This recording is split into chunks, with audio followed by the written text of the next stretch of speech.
The black snake's venom rots even the giant king's flesh, forcing a desperate sacrifice. As Jang Fan navigates betrayals and ancient powers, the path back to the continent is fraught with peril. Leave a like and subscribe to walk this treacherous road. Black Snake is practically the nemesis of the ancient giants. Even the giant king cannot escape unscathed. In just an instant, his palm rotted away, leaving only the bone. Furthermore, the bone was rapidly corroding, so much so that he couldn't hold onto the mirror, and it fell to the ground. In the mirror, the face of Princess Zaijiang turned grim, as expected.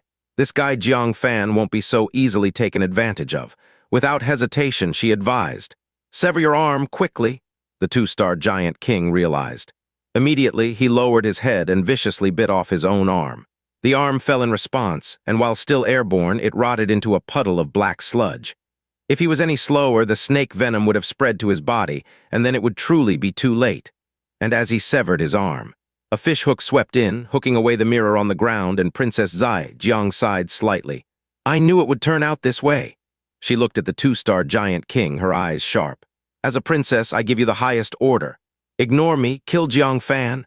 Whoosh, the mirror flew back into Jang Fan's hand, but the command had already been given. Jang Fan's face darkened. "Aren't you afraid of dying?" Princess Zaijiang's expression was indifferent. "The threat you pose to the ancient giants is far greater than any benefit I can bring them. Trading my life for yours is worth it for me."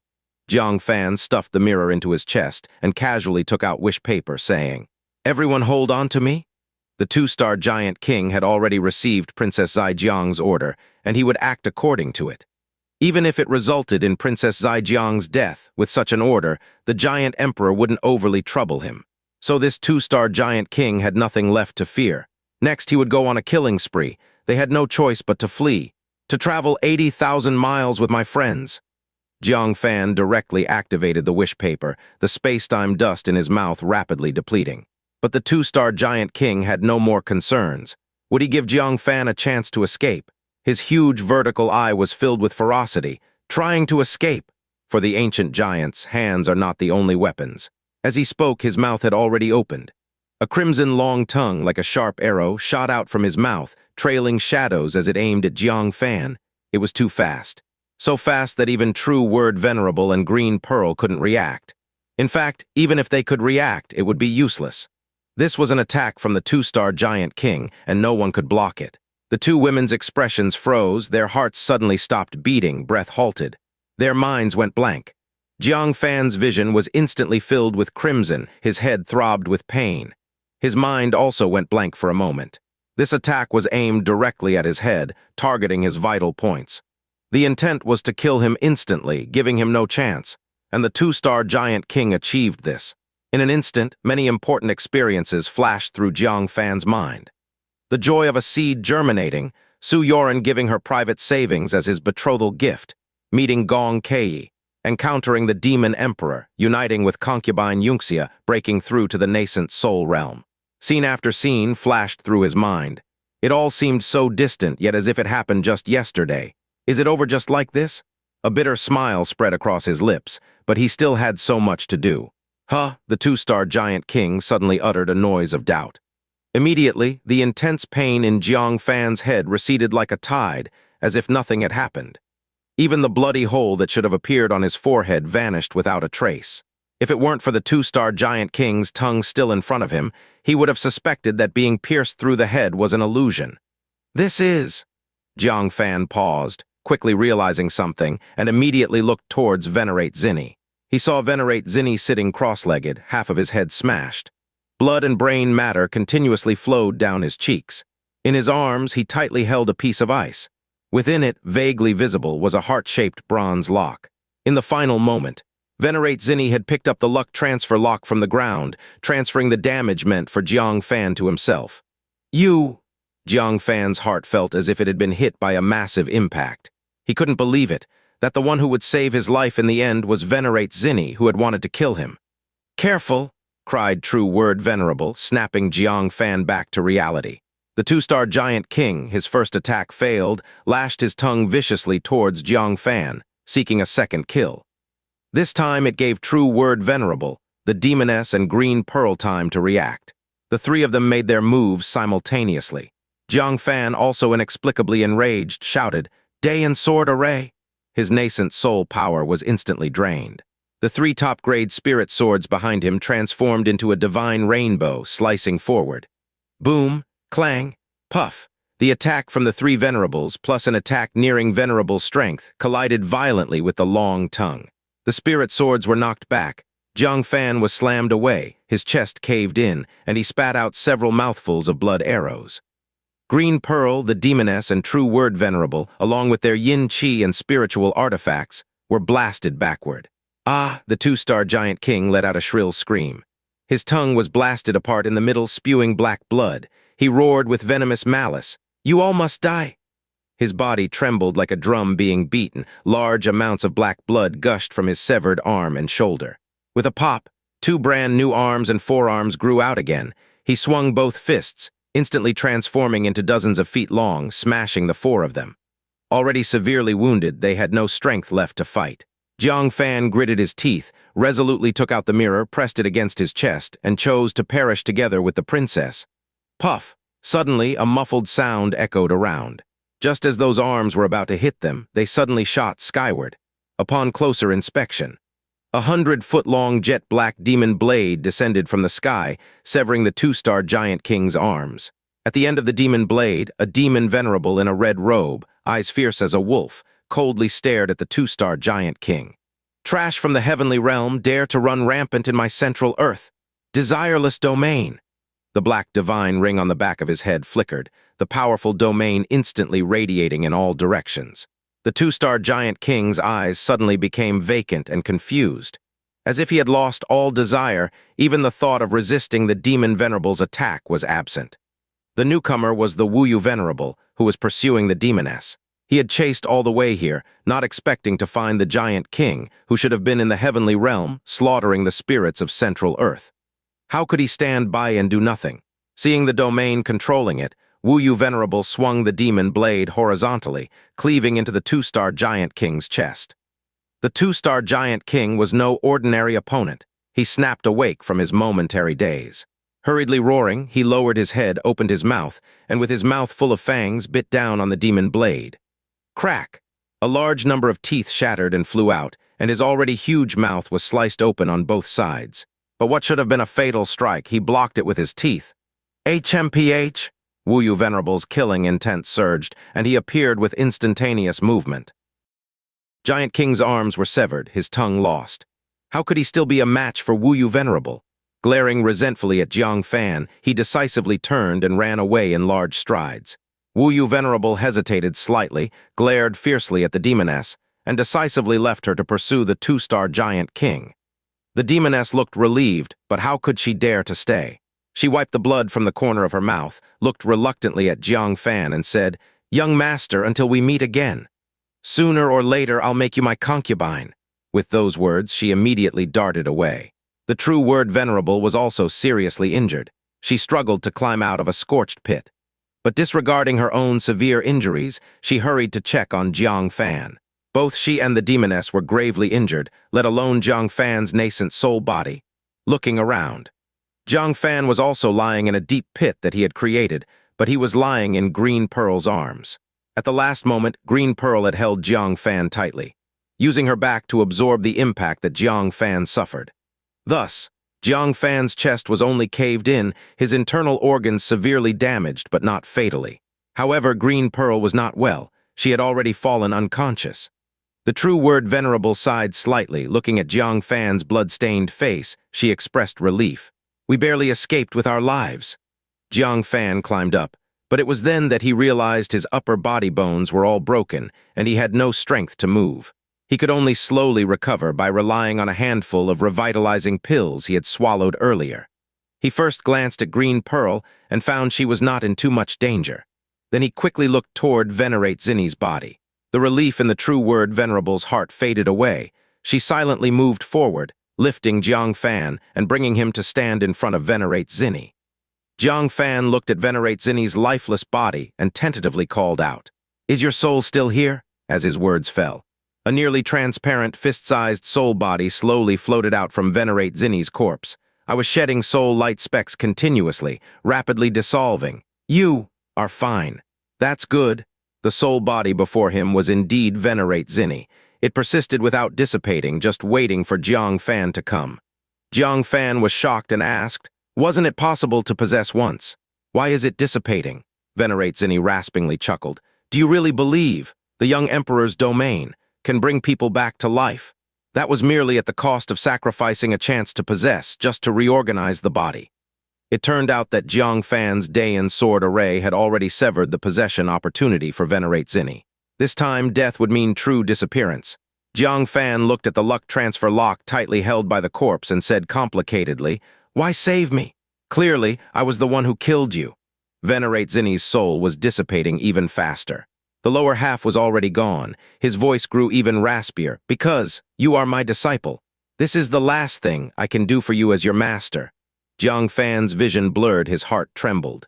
His knees bent, he knelt silently, his voice quivering. "Thank you, Master, for saving my life." Venerate Zinny chuckled. "I also thank you. In the end, you still called me Master one last time. Take my space storage ring, and watch out for the young emperor. He will not let things rest." His soul specks rained down like droplets. Soon there was only a face left, rapidly melting away. "Goodbye forever. Jang Fan, my disciple. I hope in the next life we can be master and disciple again. Your master is leaving." The last wisp of soul light fell, and Venerate Zinny completely vanished from the world. Tears streamed from Jang Fan's eyes. He bowed deeply. "Disciple Jang Fan, respectfully seeing off Master Zin Nai." The true word Venerable clasped her hands together, bowed silently. "Farewell, Taoist friend Zinny, may you have a safe journey." In her eyes, a few glistening drops shimmered. Venerate Zinny might have taken countless lives in his lifetime, but to Jang Fan alone, he had given the one good thought of his life. Even in his final moments, he urged Jang Fan to keep hold of his storage ring, to be wary of the young emperor, always thinking of him. Such a master was worthy of Jang Fan's kneeling bow. After a long time, the true word Venerable said softly, "Jang Fan, do not be sad." Venerate Zinny left with a smile. This was the best ending for him. Jang Fan did not respond. The true word Venerable squatted down, gently patted his back, but Jang Fan suddenly collapsed, leaning on her leg. When she focused her gaze, he had fallen into a coma. True word Venerable carefully lifted his head, ensuring that his face would not be dirtied by the mud. "It really is a struggle for you, experiencing so much in one day, your mind exhausted to the limit." Tenderness flashed in her eyes. On reflection, Jang Fan first went through a fierce battle with Chen Jing and taking 18 sons, then engaged in a life-and-death battle with Venerate Zinny. He barely managed to resolve these issues, and then Green Pearl sought revenge, followed by the appearance of an even more terrifying two-star giant king. What saddened Jang Fan the most was Venerate Zinny dying for him. Who could endure such suffering? "Let me take you back to the heavenly mechanism pavilion." She lifted Jang Fan in her arms. She glanced at the body of Venerate Zinny, then at the unconscious Green Pearl and the decultivated Chen Jing.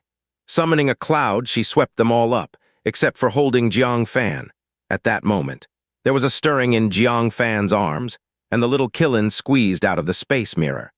Executing spatial teleportation, it traveled across the battlefield and quickly returned with 3 swords in its embrace. True word Venerable smiled knowingly. "Is his spiritual pet always this clever? Don't worry, how could I let your master lose anything?" With a wave of her sleeve, several items flew back. Among them was her Phoenix Feather 9 Flames fan. The other 2 items were a piece of wish paper that hadn't been ignited and the mirror sealing Princess Zaijiang. Princess Zaijiang gazed at Venerate Zinny's body, eyes bewildered, and spoke human words. "I don't understand. He was clearly Jang Fan's mortal enemy, so why would he sacrifice himself to save Jang Fan? Your human clan's books have never described such things." If Venerate Zinny hadn't sacrificed himself to transfer the impact of that blow, Jang Fan would now be dead. But why did he do that? True word Venerable looked at Jang Fan cradled in her arms and said softly, "Some things cannot be described with words. For instance, the allure of one's character." Princess Zaijiang pondered deeply on these words, looking at the unconscious Jang Fan. Soon after, Heavenly Mechanism Pavilion. Everyone gathered upon hearing the news. Seeing Jang Fan return unconscious, their expressions were troubled. This was the first time Jang Fan returned with such severe injuries. Fairy Yunsheng accepted Jang Fan with eyes filled with heartache. "Venerable, what happened?" True word venerable lowered her gaze shamefully, casting Chen Jing before them. I failed to educate my disciple properly, resulting in one so insidious and vile. She briefly recounted the events, emphasizing Chen Jing's actions. If it weren't for Chen Jing's betrayal, revealing Jang Fan as the mover of the connecting sky-black pillar, none of the subsequent events would have occurred. Everyone stared at Chen Jing, eyes filled with rage. Two betrayals, both plunging Jang Fan into peril. When Jiang awakes, let him decide. Fairy Yunshang coldly glanced at Chen Jing. After all, he was true word venerable's disciple. They weren't inclined to say much. Everything would be decided when Jiang Fan awoke. Fan? Upon hearing of Jiang Fan's severely injured return, Bai Luo abandoned her seclusion to urgently come over. She was once the spiritual pet of a great sage. Her reverence for the venerable was limited. Seeing Jiang Fan severely injured and unconscious, she felt indignant for Jiang Fan. What debt does my Fan have to repay you and your disciple? The disciple came to fight, Fan spared him, yet he returned malice for kindness, seeking to kill him everywhere. The master was saved by Fan without a single thanks, instead demanded punishment and death. You've truly gone too far. True word venerable bowed her head in shame, refraining from explaining that she and Jiang Fan had reconciled. She didn't mention her agreement to marry Jiang Fan. She simply remained silent, allowing Bai Luo to vent her dissatisfaction. Chen Jing, however, was not so compliant. He snorted angrily. Shut your mouth, wretched demon race. Jiang Fan, that beast, stole my master. His death isn't worth mourning. Slap. Fairy Yunshang, unable to hold back, flung him away with a sleeve. Ever gentle, she was now icy-faced and ready to strike again. Yet Bai Luo suggested with a hint of meaning. Yunshang, you arrange for the venerable Jiang Fan and the green pearl to be healed. I wish to speak alone with Chen Jing. Everyone nodded, taking Jiang Fan away with concern, leaving only Bai Luo and Chen Jing. You seem very fond of your master. Bai Luo's eyes sparkled. Chen Jing cursed venomously. I curse them both to not meet a good end. Bai Luo seized his chin, sneering coldly. Killing a scoundrel like you is too convenient.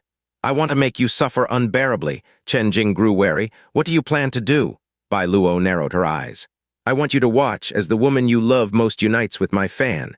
Ha ha ha. Chen Jing felt as if his heart was being torn open, causing unbearable pain. He quickly came to his senses, scrutinizing Bai Luo with a cold smile. My master is a woman who values purity and self-respect. She would never give herself away before marrying Jiang Fan. You should abandon such thoughts. Bai Luo chuckled. Who said she needs to be willing? Chen Jing's gaze sharpened. What do you want to do to my master? I don't believe that you with your atorifious nascent soul can force my master. Bai Luo replied. My Tao is the heart fire Tao, which can stir feelings of passion between men and women.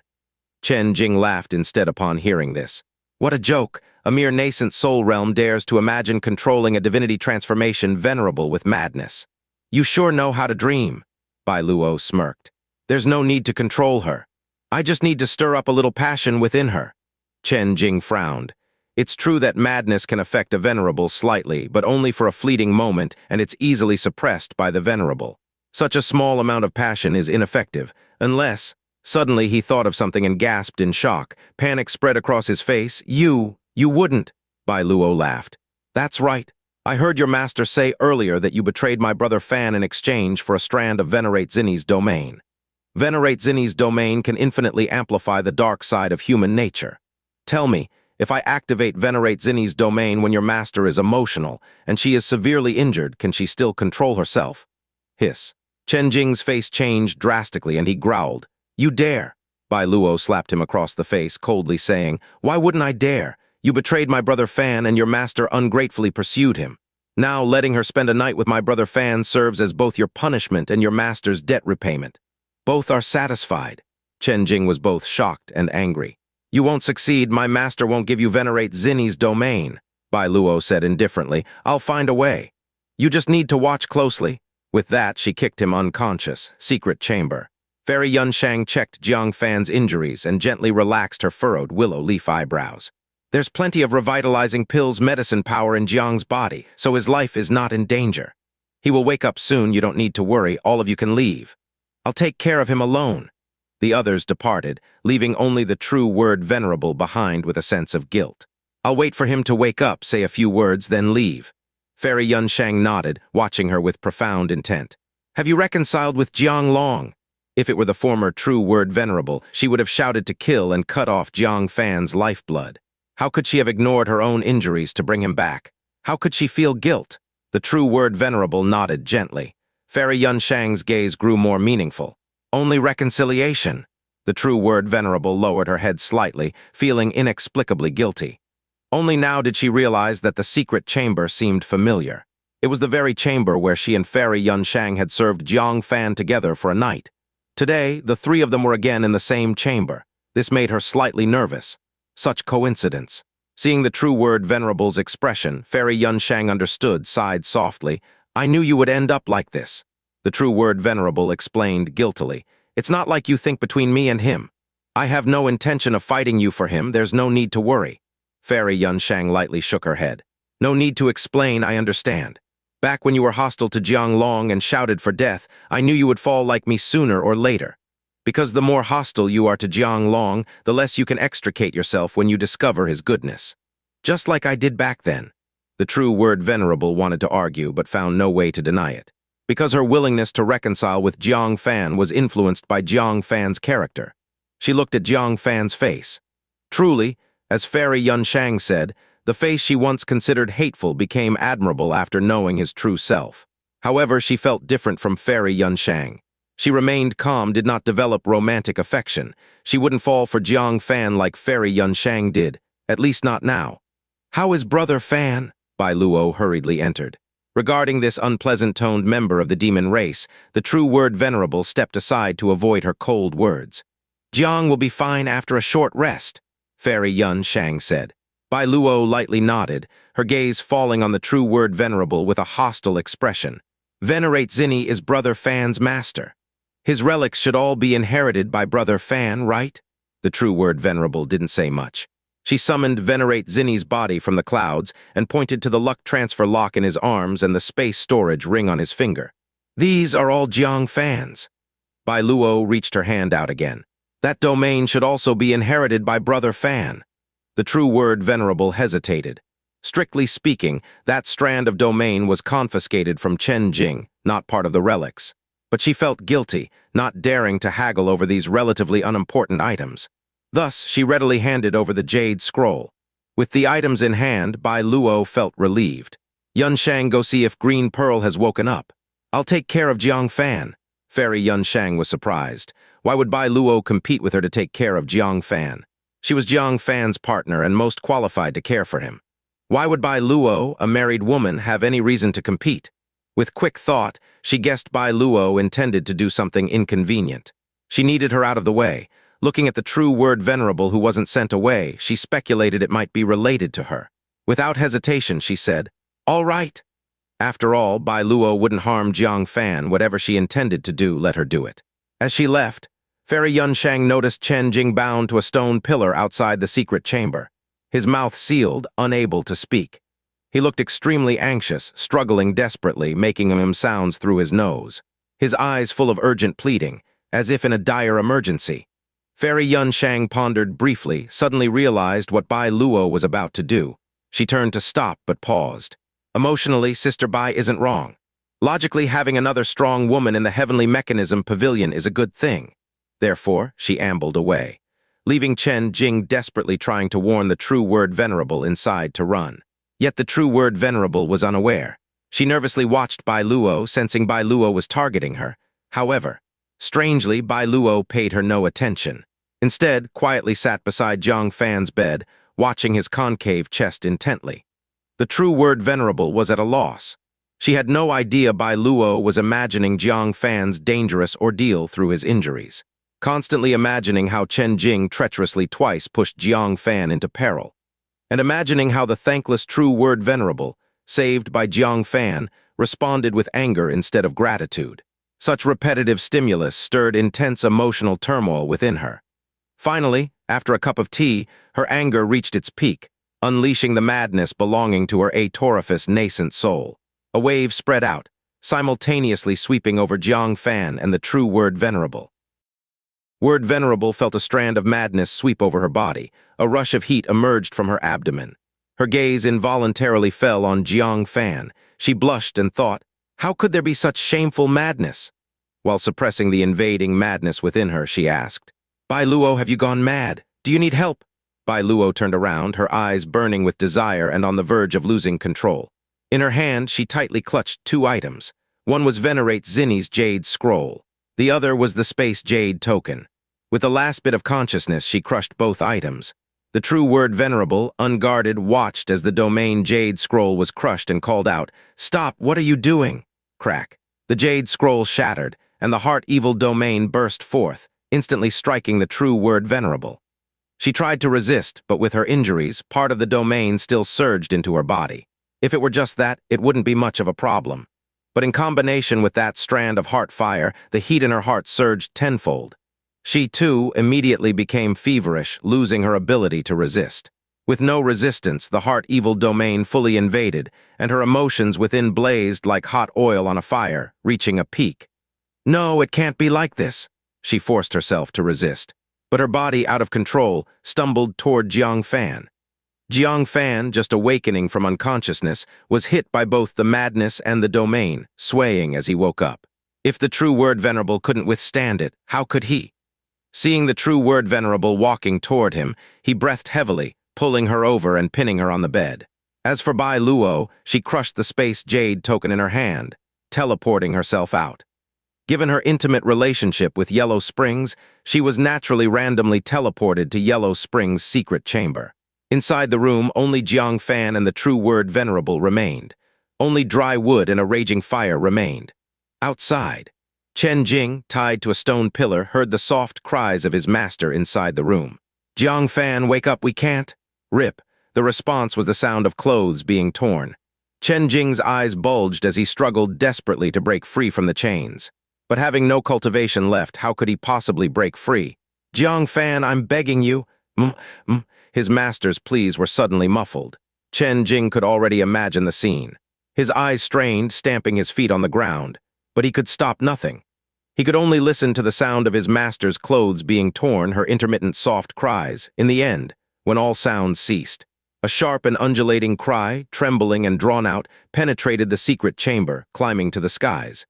Chen Jing's eyes seemed about to burst, and he let out a scream of utmost pain in his heart.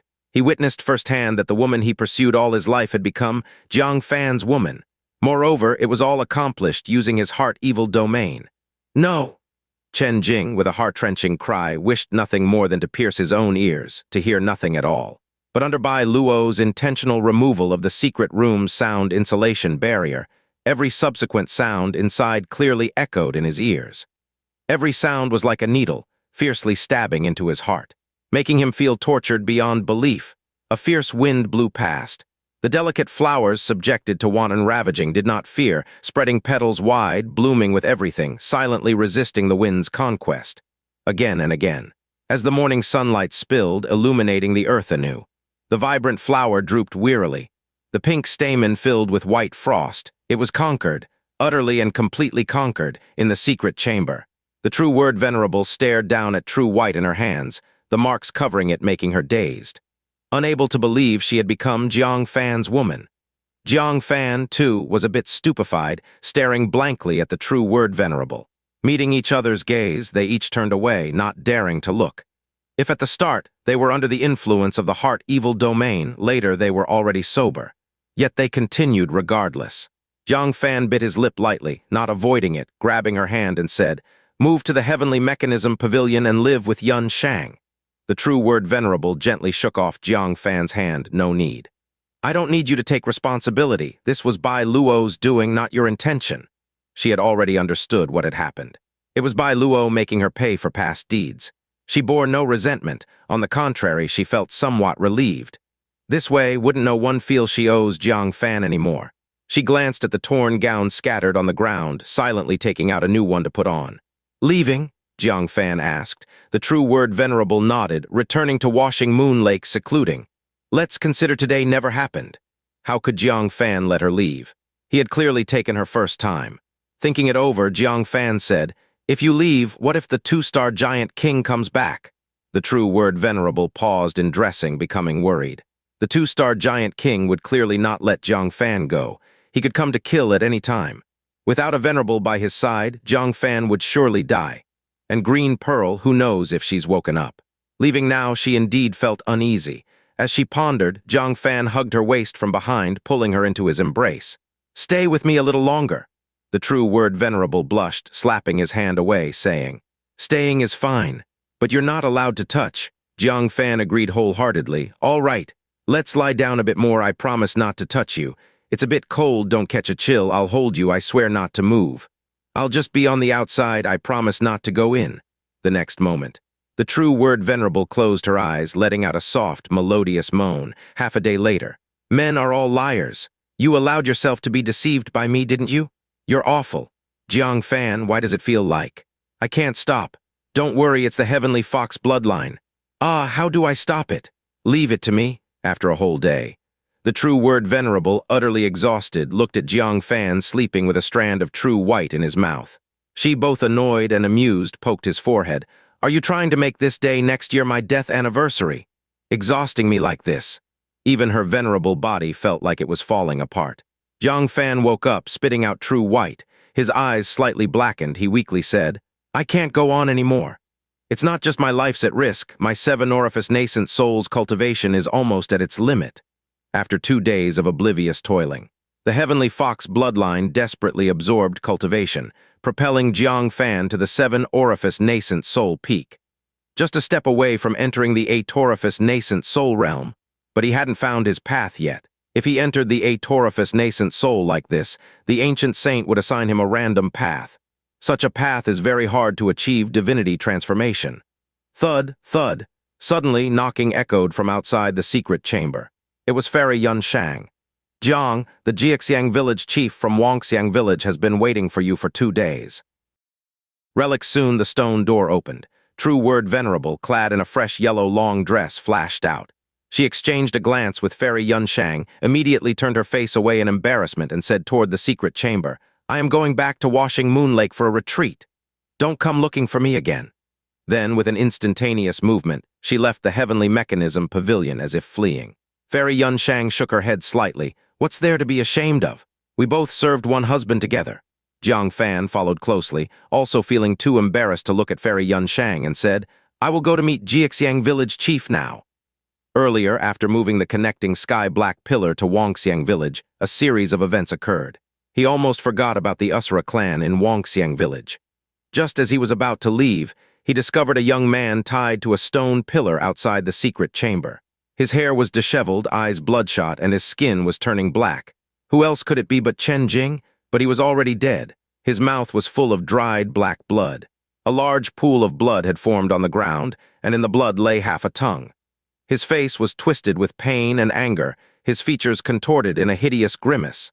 It turned out that Chen Jing couldn't bear the inhuman pain. He chose to bite off his tongue and commit suicide.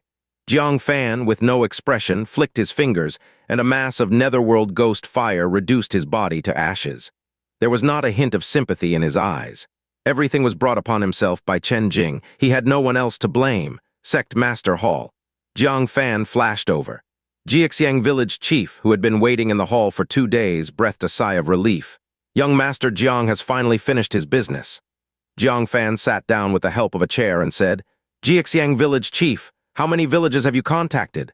Seeing Jang Fan with 2 big eye circles and an exhausted look, Jiaxiang village chief suddenly became worried. "Young Master Jiang, are you all right? How about I prepare something for you to replenish yourself? Dozens of villages are waiting for you to guide them. Your health cannot fail." Jang Fan gave a guilty cough. "I overpracticed a bit, no harm, no harm." "Jiaxiang village chief, have you recorded the coordinates of the villages willing to descend to the lower realm?" Jiaxiang village chief took out a map while speaking. "No wonder young Master Jiang is so formidable. Practicing to the point of exhaustion is unprecedented in the heavenly realm." Jang Fan's face turned red. He took a tactical sip of tea, then took the map and began to study it, saying, "There are over 80 villages." Jiaxiang village chief said helplessly, "There are still more than 20 villages unwilling to descend. They have their considerations. Some fear the unfamiliarity of Central Earth, fearing the tribe's migration might lead to disaster, choosing instead to stay in familiar areas to resist the ancient giants. Some are well prepared with hiding resources, confident they can survive the great hunt. Others have been persuaded by traitors within their tribes to surrender to the ancient giants." Jang Fan listened, nodding slightly. He was not surprised by this. It takes all kinds to make a world. Each village has its considerations. He did not insist on anything. Getting over 80 villages to come was already quite good. Xianxia village chief must have put in a lot of effort persuading them to descend to the lower realm. Those unwilling, let them be. I will prepare briefly and then go to guide them down. There are still 2 days before the great hunt. There is time. As Jang Fan spoke, he took out some yin chi vegetables. Thank you for your hard work, Senior Xianxia. Xianxia was flattered, saying, You have found a refuge for our Usura clan. I am already immensely grateful. How can I accept your gifts? Jang Fan placed them in her hand, saying, Take them. When the calamity of the ancient giants arrives, I hope to rely on you, Senior Xianxia, for assistance. Only then did Xianxia accept them, but offered 3 black thin slices in return. You have used up the food fragrance talent bloodline I gave you last time, haven't you? I've prepared 3 more pieces as a token of gratitude. Jang Fan's eyes lit up. This is good stuff. Especially as the whereabouts of the 2-star giant king, who can freely change his size, remain unknown. He is sure to seek him out again. With these, he could sense the presence of the ancient giant, timely detecting his existence. No fear of his hidden ambush. Thank you, Senior Xianxia, Jang Fan gratefully accepted. Sect Master Jiang. At this moment, a figure shrouded in yin chi arrived swiftly. It was Feng Yuan's sect of the great yin sect. He held a letter shining with Buddha light, guided by a disciple, arriving at the Sect Master Hall. Sect Master Jiang, White Horse Temple has sent a notice to the Great Yin Sect. They ordered us to shut down the transmission array to the Heavenly Mechanism Pavilion from today onward. Jang Fan grabbed the letter and looked it over. The content was nearly a command, ordering the Great Yin Sect to shut down the connection of the transmission array with the Heavenly Mechanism Pavilion. Feng Yuan Sect added, I inquired with other sects. All forces with large transmission arrays in Taikang State received an order from White Horse Temple. Sect Master Jiang, is this aimed at you? Jang Fan's face darkened. Isn't it obvious? It seems the warning from Dharma Seal Vajra earlier is coming true. The Bodhisattva intends to personally come to convert him. Shutting down all transmission arrays is to prevent Jang Fan from escaping through them. Without the transmission array, even as a nascent soul realm, Jang Fan cannot outrun a Bodhisattva. What is meant to come will eventually come. Jang Fan stood up gravely. The Heavenly Mechanism Pavilion cannot be stayed in for long. Xianxia Village Chief, please wait a moment. I will tidy up and return immediately. He returned to the secret chamber. He arrived before the body of Venerate Zinny. With hands clasped, he bowed, then retrieved the luck transfer lock from its bosom. Next, he removed the space storage ring from the index finger. Venerate Zinny emphasized not to forget the space storage ring before death. Could it be that a powerful legacy is contained within? He glanced at the spell on the back of the ring, focused his mind, and opened the ring. His soul plunged into it, finding countless items stored within. A wide array of 4th grade, 5th grade spirit pills rarely seen outside. Numerous spiritual artifacts fought over by the nascent soul realm cultivators. Even a jade talisman that contains a divinity transformation strike. This was Jang Fan's first real acquisition of a divinity transformation venerable's legacy. Almost everything was useful to him. However, his attention was drawn to a mountain. It was a 10-foot-tall small mountain, shimmering with colorful thunder light. Indeed, it was a thunder mountain woven by countless thunderbolts. For some reason, though Venerate Zinny did not cultivate the thunder path, the thunder power in his hand was many times more than that of Venerable Xianxia, who had experienced the heavenly person 4 declines. This entire thunder mountain not only allowed for the complete cultivation of yin-yang heaven, but could also fully charge the heavenly abyss heart with thunder power. No wonder Venerate Zinny repeatedly urged that the storage ring be given to him. It turned out that Venerate Zinny was aware that Jang Fan cultivated thunder Tao divine power and needed potent thunder power. This was the most important inheritance left for him. Jang Fan looked at Venerate Zinny's body, bowed again. Thank you, Master. He sat cross-legged by the body, silently cultivating yin-yang heaven. Elsewhere, an elder and 2 young disciples, emitting a faint fragrance of pills, were heading toward the Heavenly Mechanism Pavilion. Master, how much longer must we wait for Jang Fan? I've waited until the flowers have withered. The trio was none other than Vice Palace Master Yu from Dan State and his 2 disciples. They had never left Taikang State. Instead, they remained hidden. Their purpose was to wait for Jang Fan to be alone and then capture him. Master Yu rubbed her temples, feeling a bit frustrated. Who knew that guy could run so fast? After the Heavenly Mountain battlefield ended, she was waiting for Jang Fan to be alone. Who knew Jang Fan patted his behind and ran off to the great wilderness state. After finally hearing news of his return, when she rushed to the Heavenly Mechanism Pavilion, he left again with Venerate Zinny. Not long ago, she got the news that he was seriously injured and recovering at the Heavenly Mechanism Pavilion. Surely, he can't run this time. Thinking about her busy half-month, Vice Palace Master Yu was slightly annoyed. Catch him, I promise not to stuff him into the alchemy furnace and shake him to death. Let's go! 10,000 Tribulations Holy Temple. The Hall Master, Sankian Shangren, and the conscious Atoriphus nascent soul all gathered in front of a stone door. Boom with the opening of the stone door. A towering bald figure charged out with remnants of thunderbolt shadows.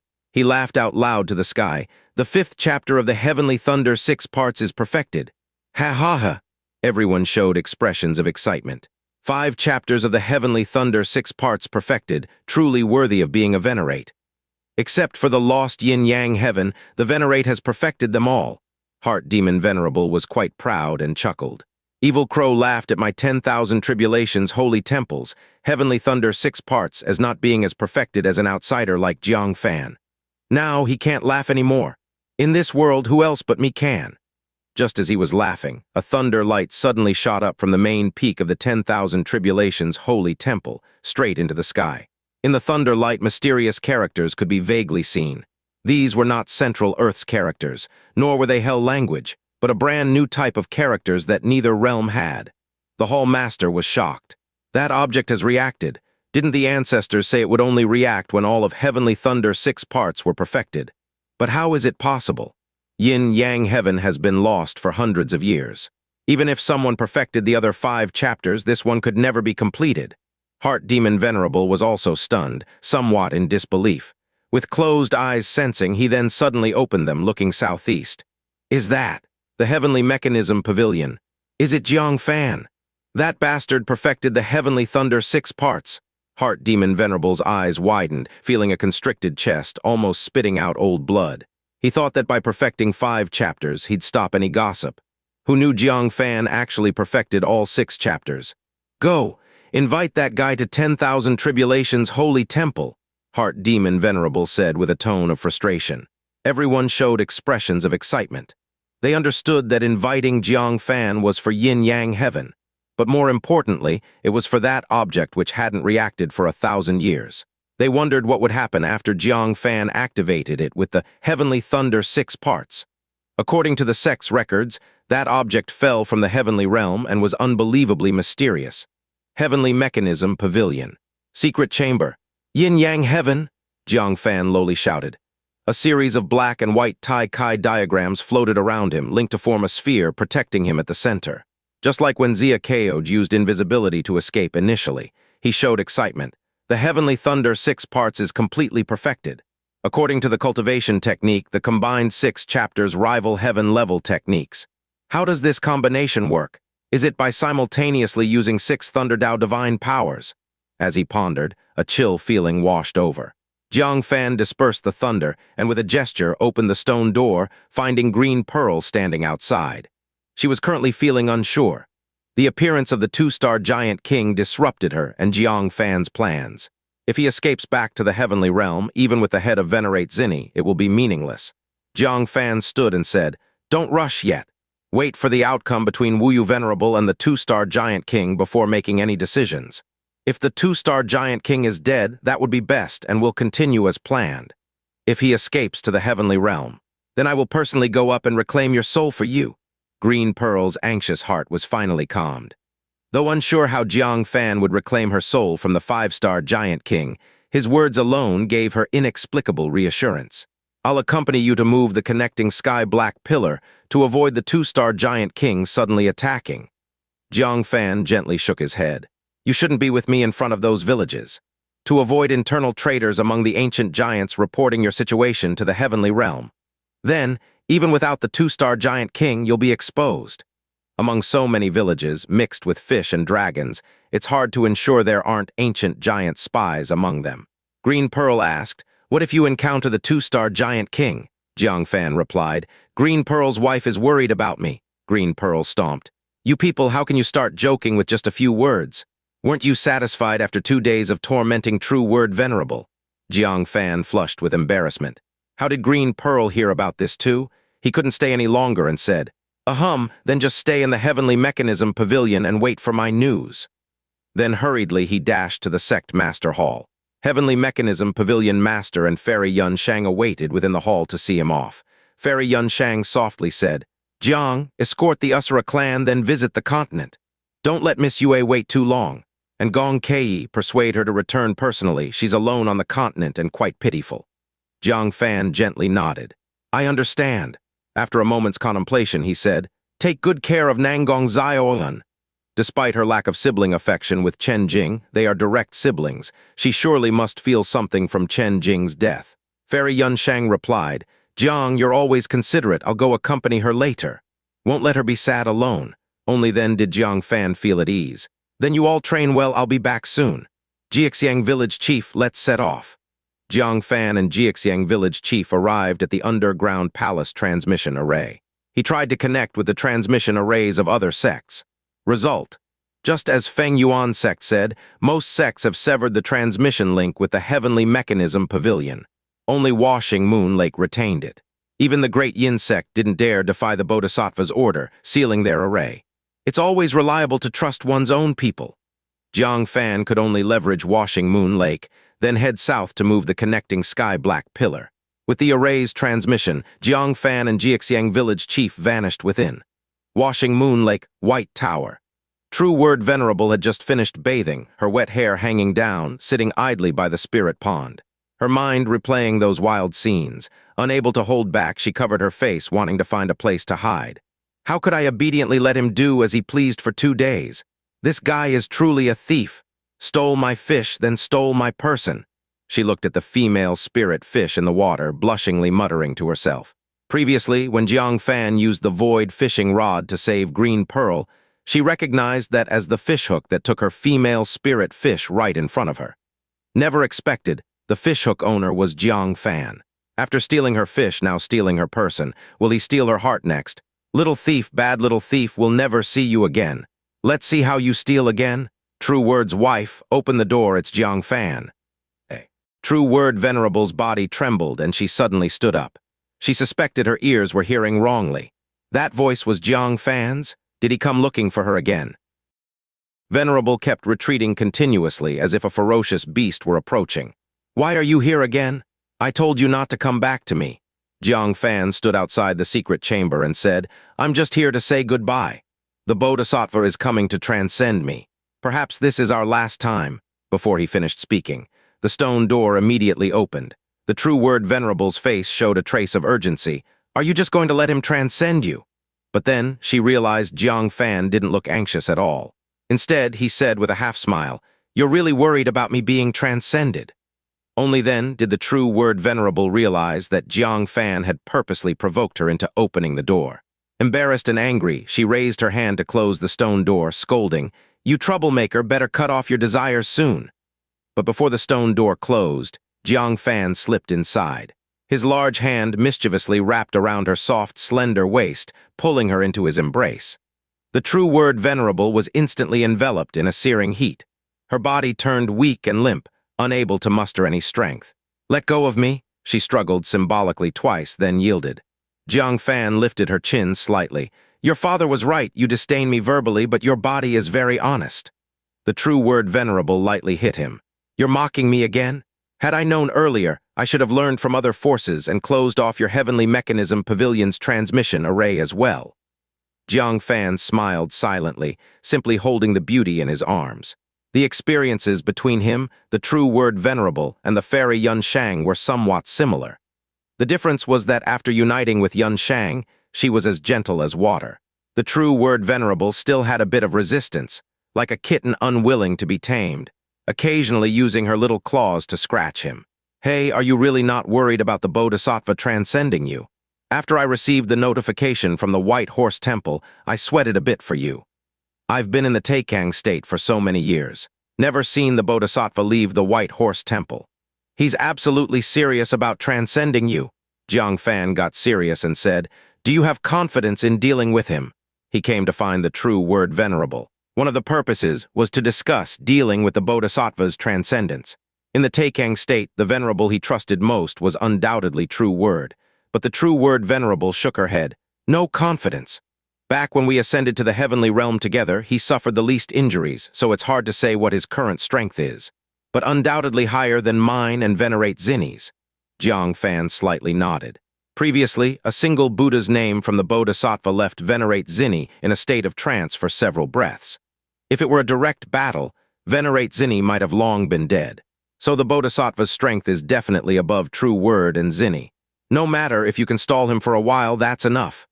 As a venerate of Taikang state, even if you can't defeat him, he won't do much to you. Unexpectedly.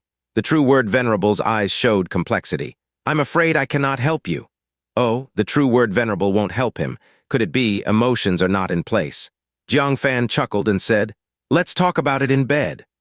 The true word venerable was momentarily stunned before understanding Jang Fan's implication, angrily lifting her foot to stomp on Jang Fan's foot, blushing. "Filthy rascal." Shooting a fierce glance at Jang Fan, she explained the reason. "It's not that I don't want to help you, I can't help. I once promised the Bodhisattva to help him with a matter. If I dare to shelter you, he will undoubtedly demand I fulfill my promise, telling me not to meddle, perhaps even requiring me to help capture you." Jang Fan frowned deeply. Confused, he asked, "How did you come to owe such a huge favor?" An unlimited promise is very burdensome. Especially for a venerable like the true word venerable, who must honor promises, it's deadly. If the Bodhisattva asks the true word venerable to do something with a 9 deaths and 1 life chance, whether she does it or not, it's death. The true word venerable sighed lightly. What else could it be? I never ask for help in my life, but for Chen Jing, I broke that rule and sought the Bodhisattva's assistance. She leaned her forehead on Jang Fan's shoulder, feeling tired. Chen Jing had once failed in his attempt to become a divinity transformation, and in his eagerness to recover, several times fell into a state of loss of mind, being completely unable to cultivate further. So, I asked the Bodhisattva to seal his past cultivation memories, making him mistakenly believe it was his first time cultivating. That's how he got back on track, Jang Fan suddenly realized. No wonder that, during dealings with Chen Jing, he couldn't sense that Chen Jing had the mentality of second-time cultivation. The true word venerable continued. Later, when he discovered me and you in a misunderstanding on the bed, he was greatly shocked. The sealed memories thus unraveled, making him remember the past and also recall his desires for me, eventually escalating to the current situation. Jang Fan fully understood then. No wonder Chen Jing's personality changed so drastically, and his cultivation soared in a short time.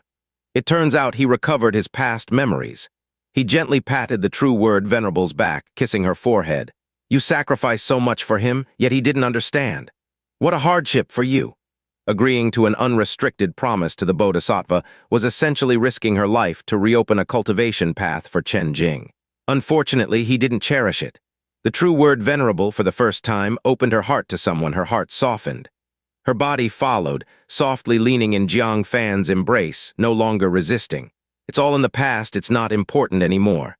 The current issue is, what will you do? Apart from the great wine sacrifice, there's no one who can protect you from the Bodhisattva's hands. However, the great wine sacrifice follows each state's law strictly, favoring no one. The Bodhisattva wanting to transcend someone is not something prohibited by the Kinshin Bureau. Therefore, he can't help you either. Jang Fan deeply agreed. The most typical was the great wine sacrifice of the great wilderness state, that wine drunkard. To balance the 6 great demon venerables, she didn't directly intervene. Instead, she let the 1,000-year-old ginkgo tree control them. Thus, the great wine sacrifice also couldn't help, and Jiang Wuyu at this moment was nowhere to be found. Green Pearl wasn't suitable to bring along either. He could only face the Bodhisattva's transcendence alone. The true word venerable said, "Why don't you hide in the outer state for a while?" Jang Fan said, "What's the point of escaping to the outer state? Can I never return to Taikang state?" The Bodhisattva is a person from this state. He can completely stay at the heavenly mechanism pavilion, waiting for Jang Fan to return. The true word venerable lightly furrowed her brows. Then what can be done? Jang Fan's eyes flickered slightly. Don't worry, I have a retreat I can take. He released the true word venerable, taking out a fist-sized crystal filled with holy aura. It was the saint crystal capable of reversing an ancient giant. He cut off a small piece and handed it to the true word venerable. Later, if you encounter the giant king, try embedding this into him. If he's one of the Asura clan transformed, it'll reverse him back to an Asura. That way, you might be able to turn danger into safety. The true word venerable was unbelievably delighted. She had seen Jang Fan use this object to transform a three-crowned Asura king back from the state of a giant king. Faced with such a transformed giant king, thanks to this item, she'd have an extra hope of surviving in a dead end. Thank you, Jang Fan. The true word venerable joyfully accepted it. Jang Fan smiled slightly. This was the second reason he sought out the true word venerable. The true word venerable was already his woman, facing the most ferocious giant king. Of course, he couldn't be stingy. Suddenly, he noticed a spirit pond inside the room.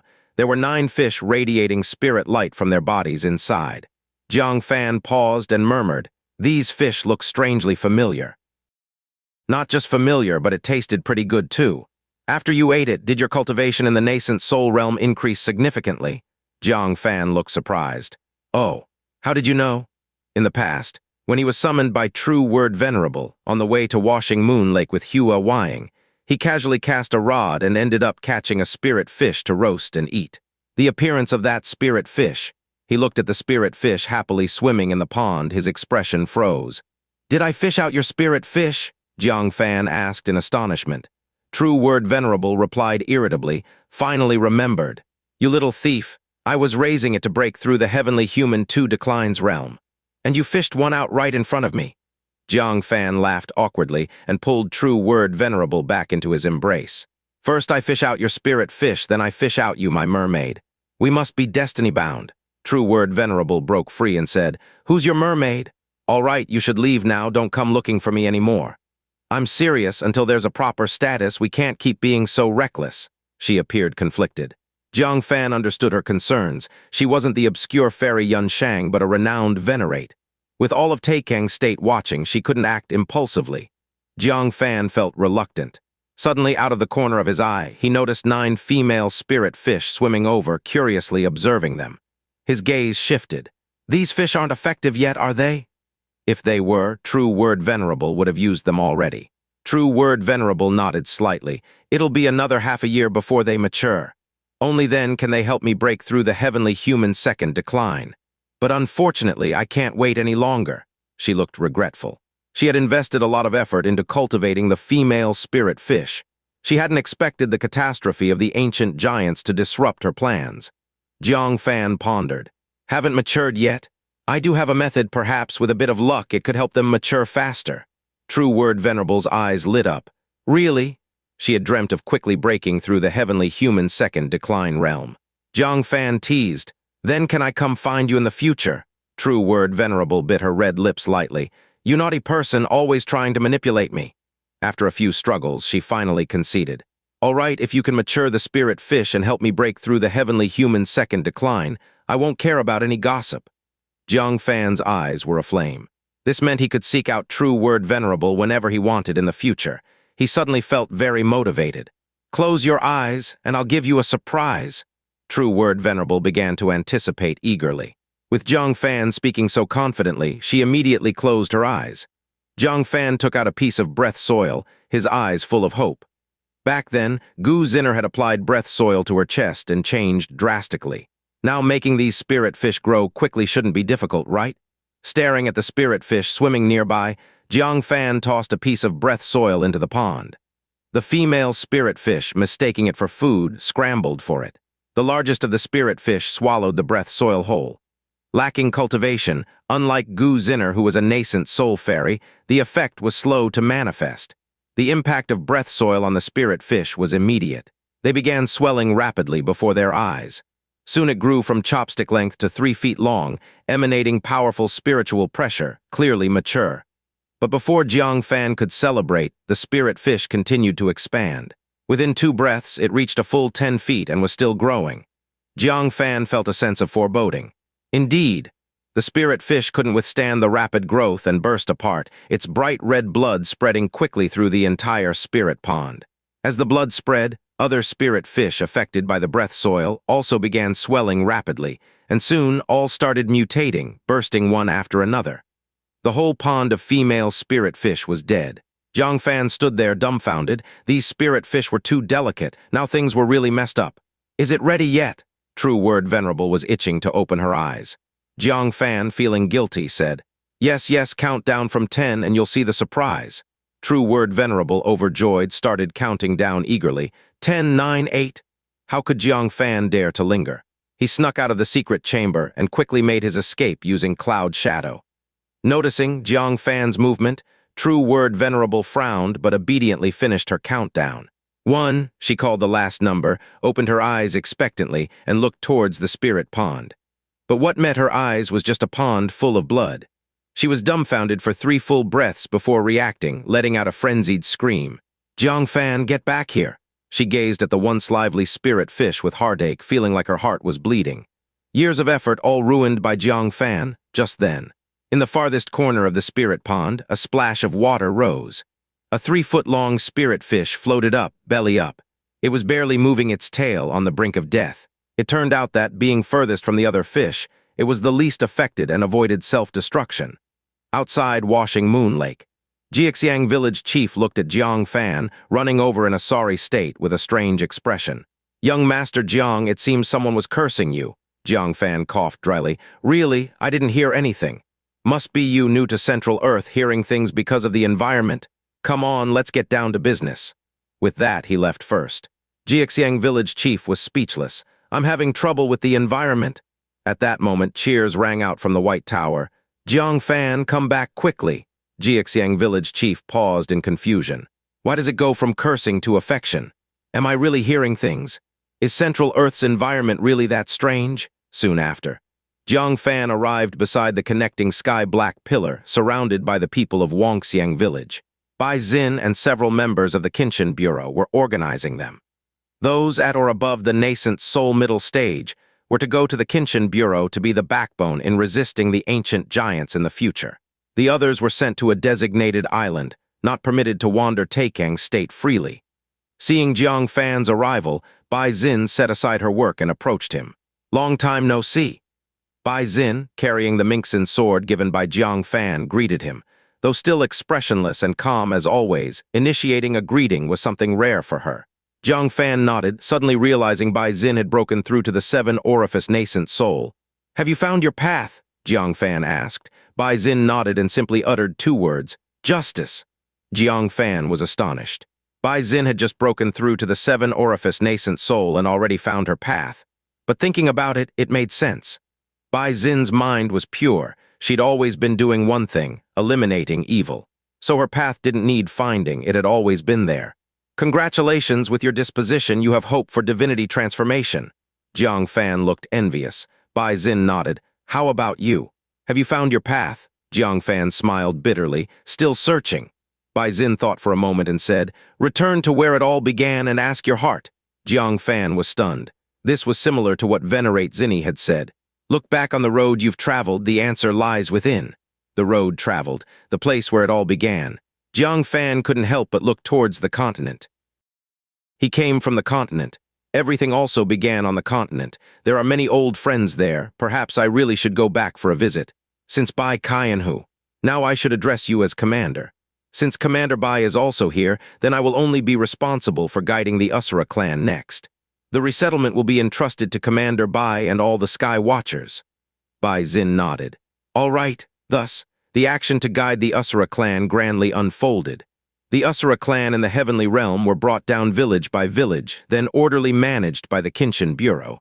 The entire process was methodical, although there was quite some chaos during the period, such as some members of the Asura clan who were disobedient, and even some planning to cause trouble in Central Earth. But they were all suppressed by Jang Fan and Bai Xin. 2 days later, Xianxia village chief, I thought you forgot about our village, scared me to death. The last Asura village was brought down, the village chief said with lingering fear. A bit later, the great hunt would have started. Xianxia village chief introduced, Duomu, this is the Jang Fan I mentioned. He is the one who guided you down. Young Master Jiang, this is the Changfeng village chief. They are from the Heavenly Eye Asura clan. Duomu quickly bowed. I represent the Changfeng village in thanking young Master Jiang for saving us from disasters. Heavenly Eye Asura lineage. Jang Fan's eyes showed a look of contemplation, remembering that the Black Cloud village was also part of the Heavenly Eye Usura lineage. Their gifted bloodline allows them to share perspectives. After thinking for a moment, he asked, "Duamu, is the great hunt about to start?" Duamu solemnly said, "When I left, the world had already begun to change. Now I fear it will begin." Jang Fan said, "Does your Heavenly Eye lineage have means to observe the current situation in the heavenly realm?" Duamu said, "Naturally there are. Before descending to the lower realm, we released many spirit beasts, letting them disperse throughout the heavenly realm. They all have our inherited bloodline on them. We can observe the current situation in the heavenly realm through their perspective. If young Master Jiang wishes to see, it can also be shared with you." Jiang Fan solemnly clasped his hands. "Thank you, Senior Duamu." Duamu extended his index finger and tapped Jiang Fan's forehead. The next moment, hundreds of scenes appeared in Jiang Fan's mind. Some flying in the sky, some running on the ground, and some swimming in the water. All were spirit beasts released by the Changfeng village. They hurriedly ran, as if sensing some horrific disaster about to occur between heaven and earth. In fact, the heavenly realm was already in upheaval. Mountain ranges tremble, the earth wails, fires appear everywhere, tornadoes wreak havoc. Even the silent chaos sea has churned up towering waves. At this time, all living beings collectively looked to the sky. The 9 eternally unextinguished suns suspended in the firmament simultaneously dimmed. The world gradually lost its light, then darkened. Finally, when the 9 suns turned as black as ink, the heavenly realm plunged into terrible darkness. At the same time, one after another, huge crimson blood eyes appeared in the darkness. They appeared in every corner of the heavenly realm, as if demons crawling out of hell, returning to the human world. A creature captured by the Usura clan's perspective. It is locked in the village, in the view, the Usura clan within the village nervously clutching weapons, cautiously looking outside the cave. "Village chief, can we really escape the great hunt? Perhaps we should also learn from other villages and hide in Central Earth." The burly village chief snorted. "Is Central Earth safe? Who knows if that's not a trap? Better to hide in our own village. Our village is hidden beneath Chaos Lake. The ancient giants can't find us. Absolutely safe." As the words were still on his lips, suddenly a bloody hole pierced his head. A scarlet tongue shot through his skull. Above the concealed opening, a sinister azure head slowly poked in. Its gigantic vertical eye filled with mockery and greed. The long tongue in its mouth dragged the village chief's body back into its mouth. A bite pressed down, the village chief's body was bitten in half. The lower half hanging at the mouth's edge, continually twitching. The upper half within the ancient giant's mouth, chewed with crunching sounds. Scalding blood like rainwater dripped on every Usura clan member's body. The village was deathly silent. All the Usura clansmen fearfully looked up, trembling all over, unable to utter a single sound. Only the eerie chewing noise constantly echoed in the village. But the scene that made them even more desperate appeared. Another huge azure head poked in. No, not 1, but 3, 4, 5.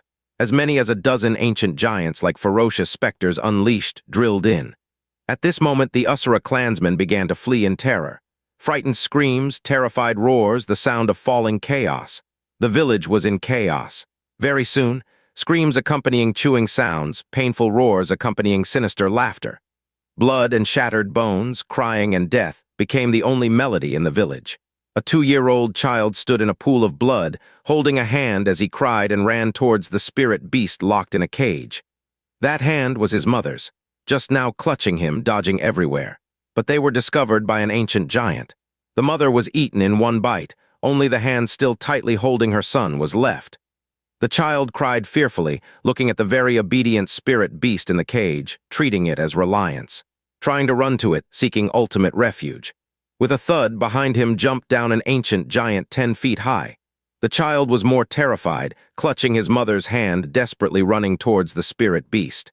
He ran and ran. Suddenly, a tongue stretched over, entwined, and flew him into the sky with a muffled sound.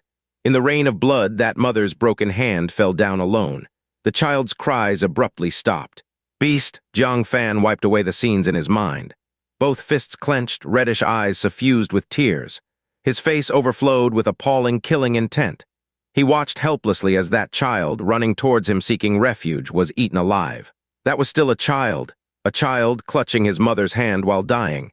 He knew the ancient giants were brutal, but the scene just now made the ancient giants' brutality tangible. They would cruelly eat all living beings, not even sparing children. And this scene will soon play out on the Central Earth.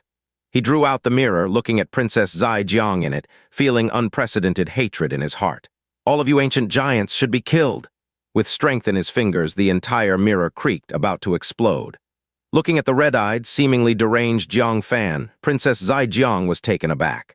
Faced with the five-star giant king and great venerate Wuyu, the man who had no emotional fluctuations was actually this angry. It's the first time seeing Jang Fan this out of control. Zaijiang seemed to sense something as she looked at the sky, then calculated the date. Her gaze changed slightly. The great hunt has begun. When she noticed the heavenly eye Usura lineage standing nearby, she understood where Jang Fan's anger came from. With a calm expression, she said, "You've seen the bloodshed and cruelty of the great hunt.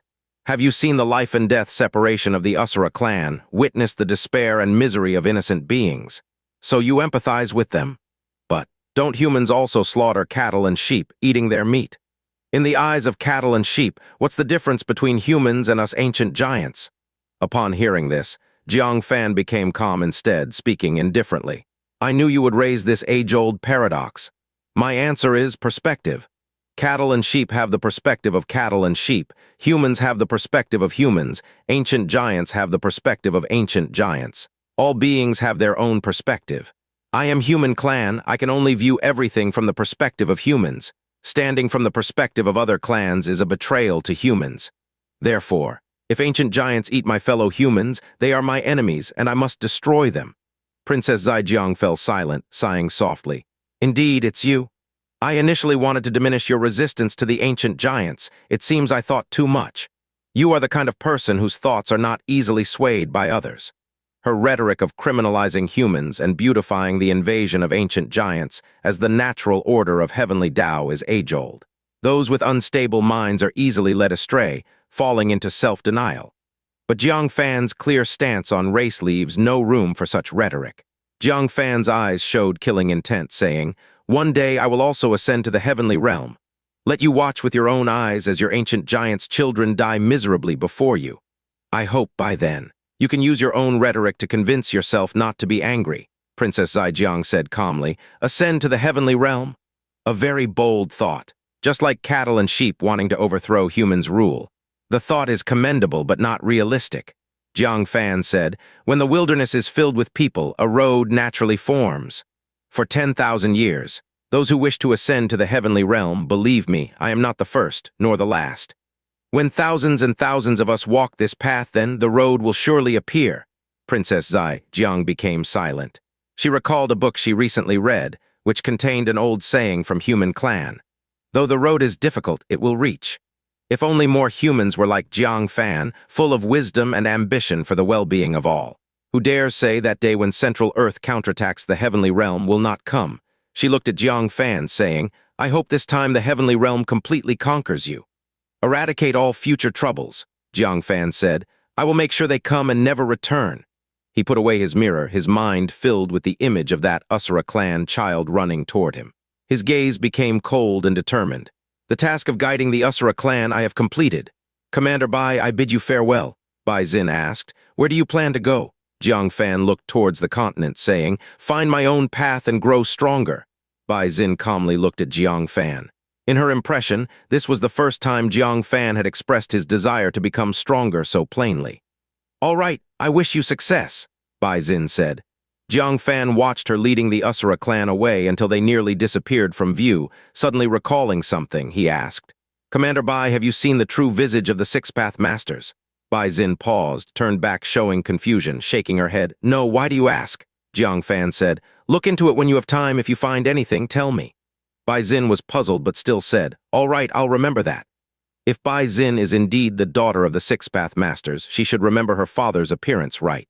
Once she finds out the true visage of the Six-Path Masters, the father and daughter should be able to reunite. Bidding farewell to everyone, Jang Fan stepped forward, heading alone towards the continent. At the same time, suddenly White Horse Temple radiated Buddha light thousands-fold. The golden light was as dazzling as the scorching sun, illuminating heaven and earth. Buddhist chants arose, surrounding the area, bringing peace to the heart and spirit. A multitude of Vajra ascended skyward, gathering around a giant 12-leaf golden lotus. With hands clasped, their heads bowed in prayer, expressions sincere and respectful. On the 12-leaf golden lotus sat a monk in a red cassia, with an aura of peace, solemnity, and sanctity. His face constantly changed, sometimes male, sometimes female, sometimes compassionate, sometimes gracefully smiling. With eyes warm yet deep, wise yet insightful. He was none other than the heavenly listening Bodhisattva, with compassion for all beings and fierce anger to eradicate evil. Master Jiang is truly the reincarnation of Buddha's son. He listened to the sound of heaven and earth, taking in the conversation between Jang Fan and Princess Zai Jiang completely. It is time to welcome him into Buddhism. He slowly raised his palm. In his palm was a jade box. Inside lay a wisp of ash from wish paper. The ash pointed directly north. Buddha's son wishes to go south to the sea. We will head north to greet him. The voice of heavenly listening Bodhisattva was magnetic and slow. Upon his words, he, along with the golden lotus beneath him and the surrounding protective Vajra, simultaneously disappeared in instantaneous movement. Jang Fan was yet unaware that the entirety of White Horse Temple had set out to convert him. However, he remained vigilant. No direct southern passage was made, bypassing White Horse Temple en route to the sea. Instead, he planned to detour through the great Yin sect territory on the continent's far west side, stepping into the vast sea. However, just as he was preparing to take action, a faint scent of alchemy wafted by. Jang Fan instantly became alert, knowing many were after him now. He quickly took out a thin slice given by Jiaxiang village chief, placing it in his mouth. Immediately his sense of smell heightened 100-fold. He instantly identified the source of the scent. It was somewhere near the connecting sky-black pillar, hiding 3 individuals with varying concentrations of alchemy scent. Moreover, he was quite familiar with this aura.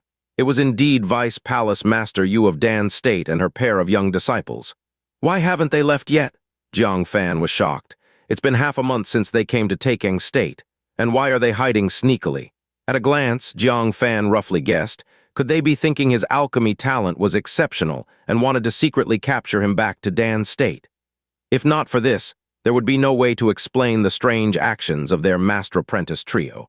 Jang Fan instinctively intended to use Cloud Shadow to escape, but upon reconsideration, there was the Bodhisattva planning to convert him, the 2-star giant king ready to come out and slay him at any moment, and he currently had no Venerate beside him to protect him. Why not go with the flow and pretend to be captured by Vice Palace Master Yu? When either the Bodhisattva or the 2-star giant king arrives, Vice Palace Master Yu would naturally have to deal with them. Thinking of this, he feigned ignorance of Vice Palace Master Yu's presence, leapt boldly towards their direction, murmuring to himself, "From this direction, the continent is closer." Vice Palace Master Yu was holding a black tripod, watching Jang Fan run straight towards her without deviating. She couldn't help but be stunned. Such coincidence? The 2 disciples anxiously said, "Master, what are you waiting for? Quickly capture him." They had been following Jang Fan all the way, long since fed up. Vice Palace Master Yu, in a flurry, hurriedly activated the black tripod, saying, "It's too late. I never expected him to run towards me." In her haste, she only managed to raise the black tripod into the air without time to activate its absorption power on Jang Fan. Jang Fan, however, dove headfirst into the black tripod, still murmuring, "Ah, such powerful absorption power. Who is plotting against me?" Vice Palace Master Yu blinked, perplexedly looking at her half-formed hand seals. I didn't activate it." Giant King couldn't handle, was subdued by Master in an instant. "I thought Master would need considerable means to suppress him." "Master, I'm sorry. I admit I underestimated your strength before." Vice Palace Master Yu's old face flushed, feeling guilty. "Yes, of course. Jang Fan, a nascent soul realm, couldn't possibly escape your master's grasp, could he?" Although Jang Fan came on his own, making her feel less involved. It was like eating dumplings that slipped into her stomach without chewing, making her feel a bit unsatisfied. But in any case, the result was what she had hoped for. Immediately, she amiably said to Jang Fan, "Little friend Jiang, I feel that staying in Taking State is really beneath your talents. I'd like to take you back to Dan State for development. You wouldn't mind, right?" Jang Fan symbolically thumped the pill furnace wall and said, "Vice Palace Master Yu, you mustn't. There are strong enemies pursuing me, and it would implicate you." Vice Palace Master Yu was stunned for a moment, then reacted, laughing. "You can't fool me." Jang Fan was anxious and said, "It's true, I'm not lying to you, it will implicate you." But the more he said, the less Vice Palace Master Yu believed him. She had seen Jang Fan in the heavenly realm, how he used his words to fool a group of giant kings and the green pearl Shura king. His deception was much more convincing than now. He, little friend Jiang, I've experienced your deception skills, you can't fool me. Jiang Fan was anxious, shouting, someone come quickly, catch the kidnapper. Vice Palace Master Yu laughed heartily. Shout all you want, shout all you want. Even if you shout until your throat is hoarse, no one will hear you. Jiang Fan shouted a few more times, confirming no one would come, then unwillingly said, Vice Palace Master Yu, don't say I didn't warn you. If you suffer losses, don't blame me. Vice Palace Master Yu's eyes were full of smiles. Don't worry, I won't suffer any losses. She laughed as she closed the pill furnace lid, letting out a long breath. Patting the pill furnace, she said, after enduring for half a month, it's finally accomplished. Let's go back to Dan State. The two disciples were very happy. Master, which route are we taking back? Vice Palace Master Yu unhesitatingly said, North Sea. The official teleportation array is unusable. The great wine sacrifice will definitely sense Jiang Fan's aura. He won't allow me to take Jiang Fan away. Only the state-level teleportation array in North Sea will allow us to leave Taikang State swiftly. The male disciple frowned and said, but I heard that state-level teleportation array has become unstable. Half a year ago, it already had a rupture, accidentally swallowing a girl passing by North Sea. Since then, the teleportation array has become a random teleportation array, randomly sending people to any great state. Vice Palace Master, you said, no problem. As long as we leave Taikang State, we can return to Dan State from another state. It's nothing but wasting an extra top-grade crystal stone. Set off. Inside the pill furnace, Jiang Fan's lips slightly curled up into a smile. Vice Palace Master Yu, if you end up getting beaten black and blue, don't blame me. Hearing that she was heading to North Sea, Jiang Fan's smile deepened. What a coincidence, I also need to return to the vast sea. He checked the pill furnace. This furnace couldn't withstand his space origin. If danger truly arose, he could use spatial teleportation to leave at any time. But, did they say half a year ago, a girl was swallowed by the state-level teleportation array in North Sea? That girl, surely she wasn't someone from our continent. Jiang Fan lightly furrowed his brow, but there was no time to think. Vice Palace Master Yu carried the black tripod and with her two disciples dashed away. The black tripod hummed in the wind, making it hard for Jiang Fan to concentrate on thinking. He could only attentively observe outside. To guard against a two-star giant king suddenly attacking. Half a day later, the vast sea, on an unnamed small island. A youthful boy with red lips and white teeth, dressed in fine clothes and wearing a jade crown, was squatting in front of a grill grilling meat skewers with the villagers on the island. The meat skewers, crispy on the outside and tender inside, sizzled tantalizingly. The meat smell fragrant drifted around. He carried two skewers to a grassy hut nearby, where a stunning young maiden with looks like a painting and skin as delicate as a blowing bubble was seated. Her features seemed like they were sculpted by a craftsman without a single flaw. However, she looked overly frail, somewhat sickly. Leaning half against the back of the chair, her eyes slightly closed, unwilling to speak. Yue, it's ready. The maiden opened her eyes, looking at the boy with red lips and white teeth. Her eyes revealed a hint of brilliance. She accepted with a smile. Thank you, Dharma Seal brother. The boy laughed helplessly. I told you, call me by my secular name. Don't call me Dharma Seal anymore. The boy, none other than Dharma Seal Vajra, who is now a layperson, and the maiden was a remnant soul of the Shura from a tomb in the heavenly realm. Yue, I insist. Yue said coquettishly. Dharma Seal indulgingly said, all right, call me however you like. Eat while it's hot. This is our first stop traveling around Central Earth, Taikang State. Enjoy the delicacies of Central Earth. Yue stretched her skewer over. You eat mine. Dharma Seal also offered his skewer towards Yue's mouth. They exchanged a shy smile, each taking a bite. Dharma Seal chewed, his face full of smiles. That's nice. It's so delicious I wouldn't let go even if slapped. Yue giggled. So funny. Dharma Seal laughed, but suddenly his smile disappeared, turning to look toward Taikang State. The clouds at the horizon unknowingly began to glow with a faint gold. Strings of visible Sanskrit paved a Buddhist path, reaching across the Kangkyong, and a blazing golden sun traveled along the Buddhist path into the distance. Thud. The skewer in Dharma Seal's hand silently fell to the ground, his eyes full of shock. The Bodhisattva has emerged. Brother Jiang is in trouble. Yue, let's go take a look. Kinshin Bureau. On the island leading to the heavenly state, the space power was violently shaking. A big blue ox chewed on a handful of spirit grass, lazily walking out. It shook its body, causing the elderly man sleeping on its back to tumble down. "Ouch, you damn ox, you're going to break my old bones." The elderly man in ragged robes, clutching his aging waist, swayed as he stood up.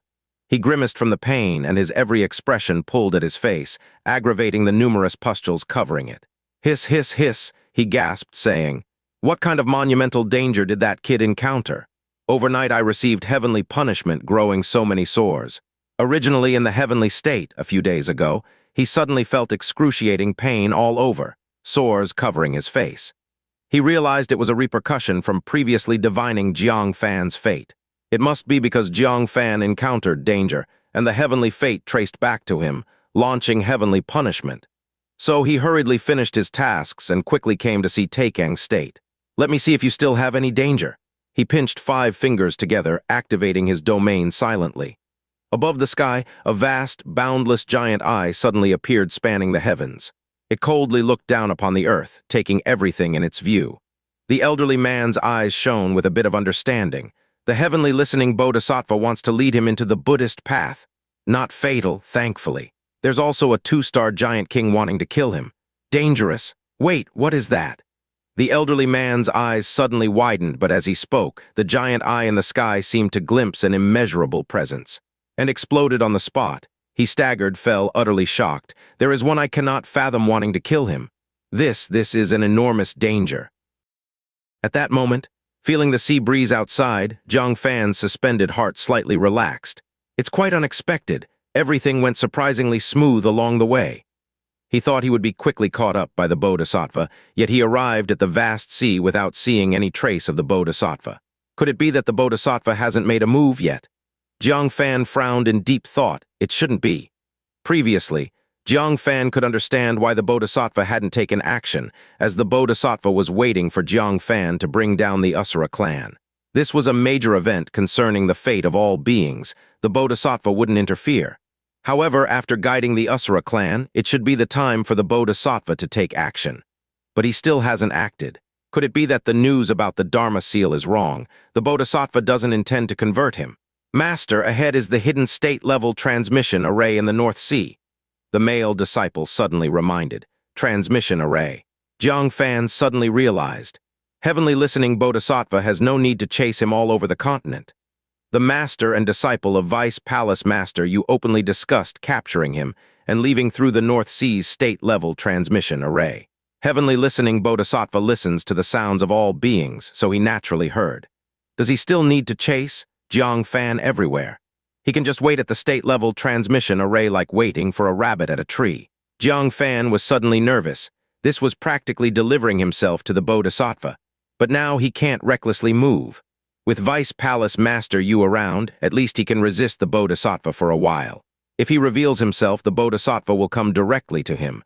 Vice Palace Master Yu's expression slightly relaxed. She sneered and said, "Didn't I say Jang Fan is a liar?" "Enemy. What enemy? Haha, he'll obediently come back to Dan's state with me." Looking at the vast sea below, she leaped down intending to plunge into it.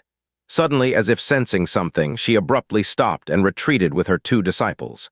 Under her surprised gaze, the sea near the transmission array gradually turned golden, spreading in all directions. In an instant, the seawater within 1,000 miles all turned into dazzling golden water. Buddha light. Is it heavenly listening Bodhisattva from White Horse Temple? Vice Palace Master Yu was taken aback. At this moment, the golden water began to boil. Tens of thousands of Buddha lights soared into the sky, condensing into a giant golden Buddha as tall as the heavens. It was identical to the Buddha statue worshipped in temples. One hand pointed to the sky, one to the ground, eyes slightly lowered, merciful and solemn. "Everything encountered is fate. Benefactor Yu, this seat greets you." Vice Palace Master Yu glanced at the black pill furnace in her hand, feeling uneasy, and asked, "Is the Bodhisattva waiting for me?" The majestic golden statue spoke in an ethereal and magnetic voice. "Waiting for you, also waiting for him, and more so waiting for myself." Vice Palace Master Yu's mouth twitched. Talking to people of the Buddhist path is really exhausting. "You're waiting for Jang Fan, just say that. Why speak so mysteriously?" She didn't expect Jang Fan not to deceive her this time. Indeed, a formidable enemy was pursuing. and it's the most terrifying Bodhisattva from Taekang State. I can't understand what the Bodhisattva is saying. I now intend to leave Taekang State using the transmission array here. Please, Bodhisattva, grant some convenience.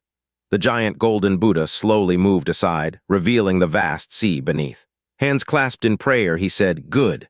Also, please, benefactor, you put down the black tripod, disperse cause and effect, and form a good bond with my Buddha." Vice Palace Master, you narrowed her eyes. "What if I refuse?" The giant Buddha's voice remained gentle.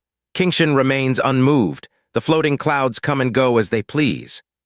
With the fall of the Buddha's words, Vice Palace Master, you instantly felt an indescribable power imprison her, making her as immobile as a mountain. And the black tripod in her hand was uncontrollably leaving her body, heading toward the golden Buddha. Vice Palace Master, you was appalled. She knew the depth of Buddhist law was unfathomable, but hadn't expected it to be so formidable, able to immobilize her with a single word. Seeing Jang Fan about to be taken away, Vice Palace Master, you was anxious. Immediately, she moved her thoughts. A gray flame surged from her soul, burning through the invisible Buddhist law that fixed her. Breaking free from the restraint, she swung her sleeve, and alchemy technique struck the pill furnace. Countless inscriptions immediately flickered on it, establishing a connection with Vice Palace Master you. "Return," the black tripod promptly recoiled back. The golden Buddha changed hand gestures, performing the adhere seal. "Untouched by the six dusts with no desires and no demands." With those words, the inscriptions on the black tripod extinguished entirely. Vice Palace Master, you spat a mouthful of fresh blood, her face pale as death. She was astonished and furious. "Did you erase my seal on the black tripod?" Seeing this, she wiped the blood from her lips angrily. "I refuse to believe you can steal Jang Fan from me." "The world is the furnace," she shouted. The divine ring at the back of her head flickered inconsistently. In an instant, the space within the field of view was immediately engulfed in blazing flames. As if the world itself was used as a pill furnace, everything within was to be refined as pills. The celestial fire dashed across the sky, consuming all. The waves of the vast sea surged, as if boiling. What was described in books as burning mountains and boiling seas manifested at this moment. Jang Fan watched in shock. He underestimated Vice Palace Master Yu, thinking she was only skilled in alchemy. Little did he know, those who reached the venerable realm, weren't they all invincible beyond life itself? Divinity transformation, transformation of God, the word God is no empty term. The giant Buddha's Buddhist light dimmed under refinement, its body flickering on the brink of destruction. He held the escalate seal like a Brahma heaven god, indifferently said, "Great Son Tathagata." The giant Buddha's Buddha light instantly surged, extinguishing the flames, calming the vast sea. Vice Palace Master, you gritted her teeth, continuing to exert her domain. The two were in a stalemate. Jang Fan's eyes gleamed, spotting the opportunity. Now was his best time to escape. He decided to activate the space origin, but he cautiously held onto the black jade bloodline talent from Jiaxiang village chief, placing it in his mouth. Because he thought of the two-star giant king. If he were the two-star giant king, he would choose to act now too. Of course, assuming that the two-star giant king had indeed followed. With the jade piece in his mouth, the essence of heaven and earth immediately filled his nostrils. Buddhist path, pill fragrance, the sense of the male and female disciples, and the scent of desolation. Jang Fan's pupils constricted, his gaze shot like lightning toward the male disciple beside Vice Palace Master Yu. Fixing his gaze, a tiny figure resembling dust, barely visible to the naked eye, was lying on his shoulder, biding time. That was the two-star giant king capable of freely contracting in size. He had long taken the opportunity during the battle to quietly attach himself to the disciple. Jang Fan's face changed drastically. He shouted loudly, "Beware the two-star giant king?" "What?" Vice Palace Master Yu's face suddenly changed. She didn't know where the so-called two-star giant king was. But she knew who the giant king hated the most. Without hesitation, she embraced the black tripod and retreated wildly. The giant Buddha restrained its brilliance, chanting in Brahmanic voice, "If my heart does not move, then the thorns will not move." Nearby space instantly solidified. But this cannot confine a two-star giant king. Resembling dust, he leapt from the disciple's shoulder. A finger instantly grew tens of meters long, directly crushing toward the black tripod. His icy voice echoed, "You too deserve to die." King directly locked onto Jang Fan's position, and when he strikes, it is with a deadly killing move. He learned from his past failure and will not give Jang Fan any chance again. However, Jang Fan had already been on guard for the two-star giant king. How could he be unprepared? As early as when he reminded Vice Palace Master Yu, he had already initiated spatial teleportation.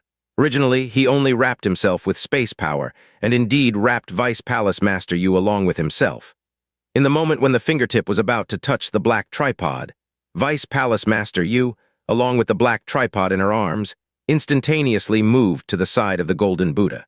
However, though life was preserved, there was still some fingertip wind striking the black tripod. The black tripod of top-grade magical artifact level was instantly left with dense cracks. The violent tremor aroused made Jang Fan's chi and blood churn, a sweet metallic taste in his throat. Vice Palace Master Yu was also affected, the black tripod impacting her chest, her face contorted in pain. Two-star Giant King, how could this be possible? Vice Palace Master Yu gazed at the Giant King, who was rapidly expanding from the size of dust to a normal human size, with 2 green stars on his forehead in utter shock. Crack. The black tripod in her arms shattered and Jang Fan emerged from within. He said in a deep voice, "He's here to kill me." What? Vice Palace Master Yu felt like spitting blood, shouting, "Why didn't you say earlier?" A Bodhisattva coming is one thing, but how could there be such a terrifying two-star Giant King too? But as soon as she spoke, Vice Palace Master Yu was stunned. Because Jang Fan did indeed say he was being hunted by a strong enemy, but she mistakenly thought Jang Fan was lying to her and didn't take it seriously. Moreover, Jang Fan slipped into the black tripod by himself before she had activated it. She suddenly realized she had fallen for Jang Fan's trick. Jang Fan wanted to use her to hide from 2 peerless enemies, but to avoid subsequent disputes, he had preemptively given a warning. This left her at a disadvantage, unable to even complain. She glared angrily at Jang Fan and said, "You brat, deliberately trying to get me in trouble." Jang Fan shrugged. The old man fishes, willing to take the bait. "You!" Vice Palace Master Yu bit her old teeth, infuriated beyond measure. She thought she already thoroughly understood Jang Fan's ways. But who knew, Jang Fan played a reverse move this time. Jang Fan said, "Vice Palace Master Yu, focus on the matter at hand. This two-star Giant King is not easy to deal with. You all might not survive from his hands. Of course, if you disregard me and escape alone, you still have a chance." Vice Palace Master Yu did not speak, but gazed solemnly at the two-star Giant King with a ferocious expression. The mere gust of wind just now already possessed such destructive power. The terror of its power was evident, and she feared her body could not endure a direct hit from him. However, escaping alone would be underestimating her immensely. Facing a Giant King from the heavenly realm, fleeing without a fight once back in Dan's state, wouldn't she be scorned and spat upon? Heavenly listening Bodhisattva, let's first join forces against the Giant King, then fight over Jang Fan. The golden Buddha clasped its hands. Good. The hand gestures changed, left hand toward the sky, right hand touching the ground, the voice ethereal and magnificent. The spring breeze once turned into rain, nourishing all in silence. The Buddha light on the golden Buddha spilled like spring rain on the two-star Giant King. The two-star Giant King snorted heavily, his chi and blood shaking within. The Buddha light upon him was shaken off in succession. But the Buddha light seemed to have grown roots. Filamentous roots had already penetrated into the two-star Giant King's body, absorbing its chi blood power. The Buddha light quickly expanded, transforming into giant golden vines, entwining him. The Buddha light that fell around absorbed the seawater for growth, also flying in from all directions, entwining the two-star Giant King. In an instant, the two-star Giant King was tightly bound by the mountains of vines. Vice Palace Master Yu's eyes flashed with brilliance, and a wisp of gray flame surged from her soul.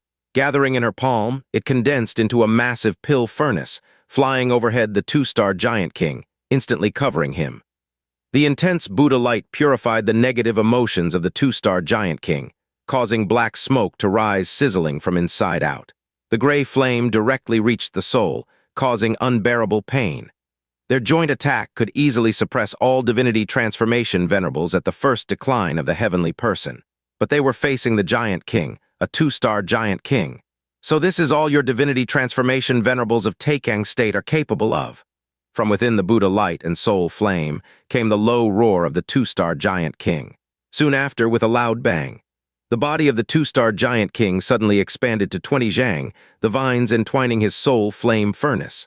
All were caught off guard, smashed apart by his suddenly enlarged, massive body. Soon after, two terrifyingly divine fists, each aimed at Vice Palace Master Yu and the Golden Buddha statue. Vice Palace Master Yu's expression changed, biting her old teeth, and an unknown pill she was holding in her mouth cracked open. The powerful medicinal power flooded her entire being instantly, making a blood light visible to the naked eye emerge over her body. Facing the approaching fist, she struck with both fists. Bam! She was sent flying backward, a jet of blood spouting from her mouth, but it was merely her organs impacted, her body unharmed by destructive damage. The enormous Golden Buddha took a hit directly and shattered on the spot. The Buddha light scattered like raindrops. The chest area of the Golden Buddha revealed a 12-leaf golden lotus.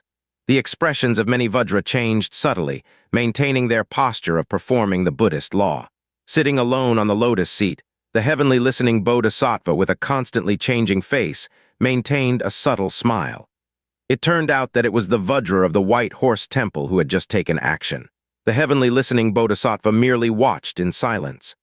The eyes of the two-star giant king squinted, especially when he looked at the heavenly listening Bodhisattva with a hint of apprehension in his eyes. "I take back what I said earlier, you two are something. But you can't stop me from taking Jang Fan's head." As soon as the words left his mouth, with a stomp of both feet, the vast sea exploded into a massive vortex, revealing the seabed. In an instant, he surged straight to Jang Fan's face, both fists swinging towards Jang Fan. From a distance, it looked like two small mountains were crashing towards him at a speed invisible to the naked eye. Jang Fan had long activated the wind origin. Faintly capturing its movement trajectory, he decisively initiated the Dayan sword array. The three-colored divine rainbow shot into the sky, slashing towards his arms. But just as it was about to strike, the two-star giant king sneered, retracted his fists suddenly, leaving Jang Fan slashing into the void. "Do you think the technique you've used before can still work on me?" the two-star giant king mocked. He had tricked Jang Fan into using up this powerful killing move. At the same time, it could also drain Jang Fan's nascent soul power, leaving him immobilized. Yet unexpectedly, the moment the three-colored divine rainbow hit the void, it disappeared into thin air. Then, suddenly, the two-star giant king showed a pained expression. His neck tilted, the three-colored divine rainbow traveling from within his chest, destroying his internal organs along the way, heading straight for his head. Unfortunately, the two-star giant king's reaction was too fast, and the three-colored divine rainbow emerged from his shoulder blades. Jang Fan showed regret. "What a pity, just a bit more." The same trick, how could he possibly use it twice in front of the two-star giant king? The release of the three-colored divine rainbow was a facade. Teleporting it inside the giant king was the real goal. Giant King roared in agony, his face full of fury. "Little people clan!"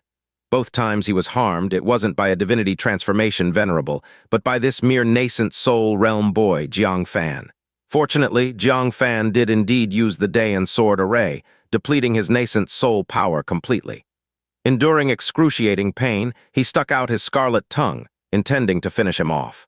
At this critical moment, Jang Fan ignited the wish paper he had long prepared.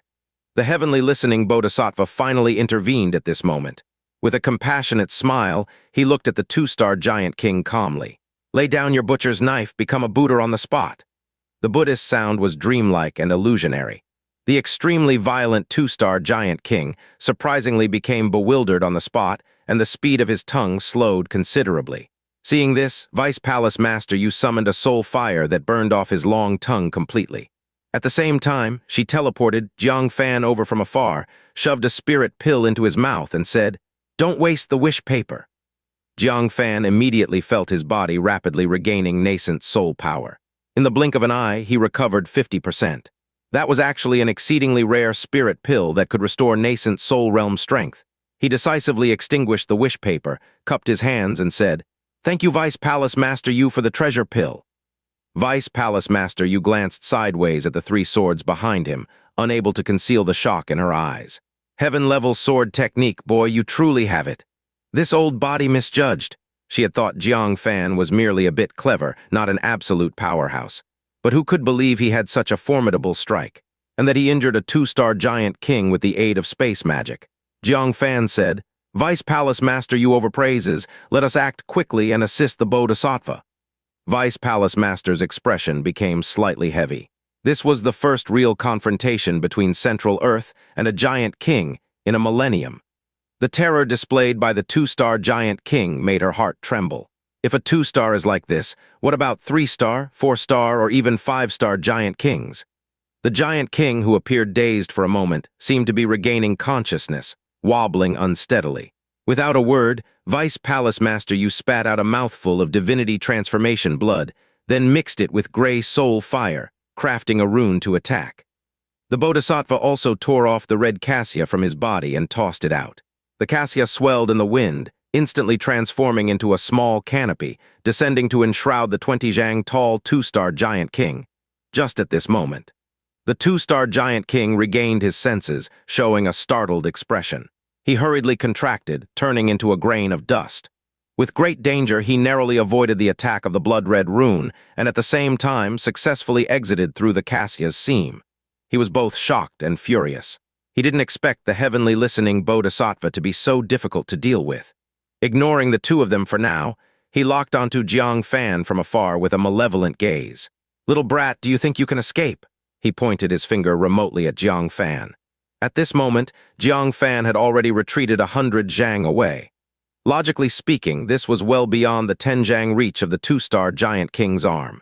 Yet the two-star giant king still raised his finger, sneering coldly.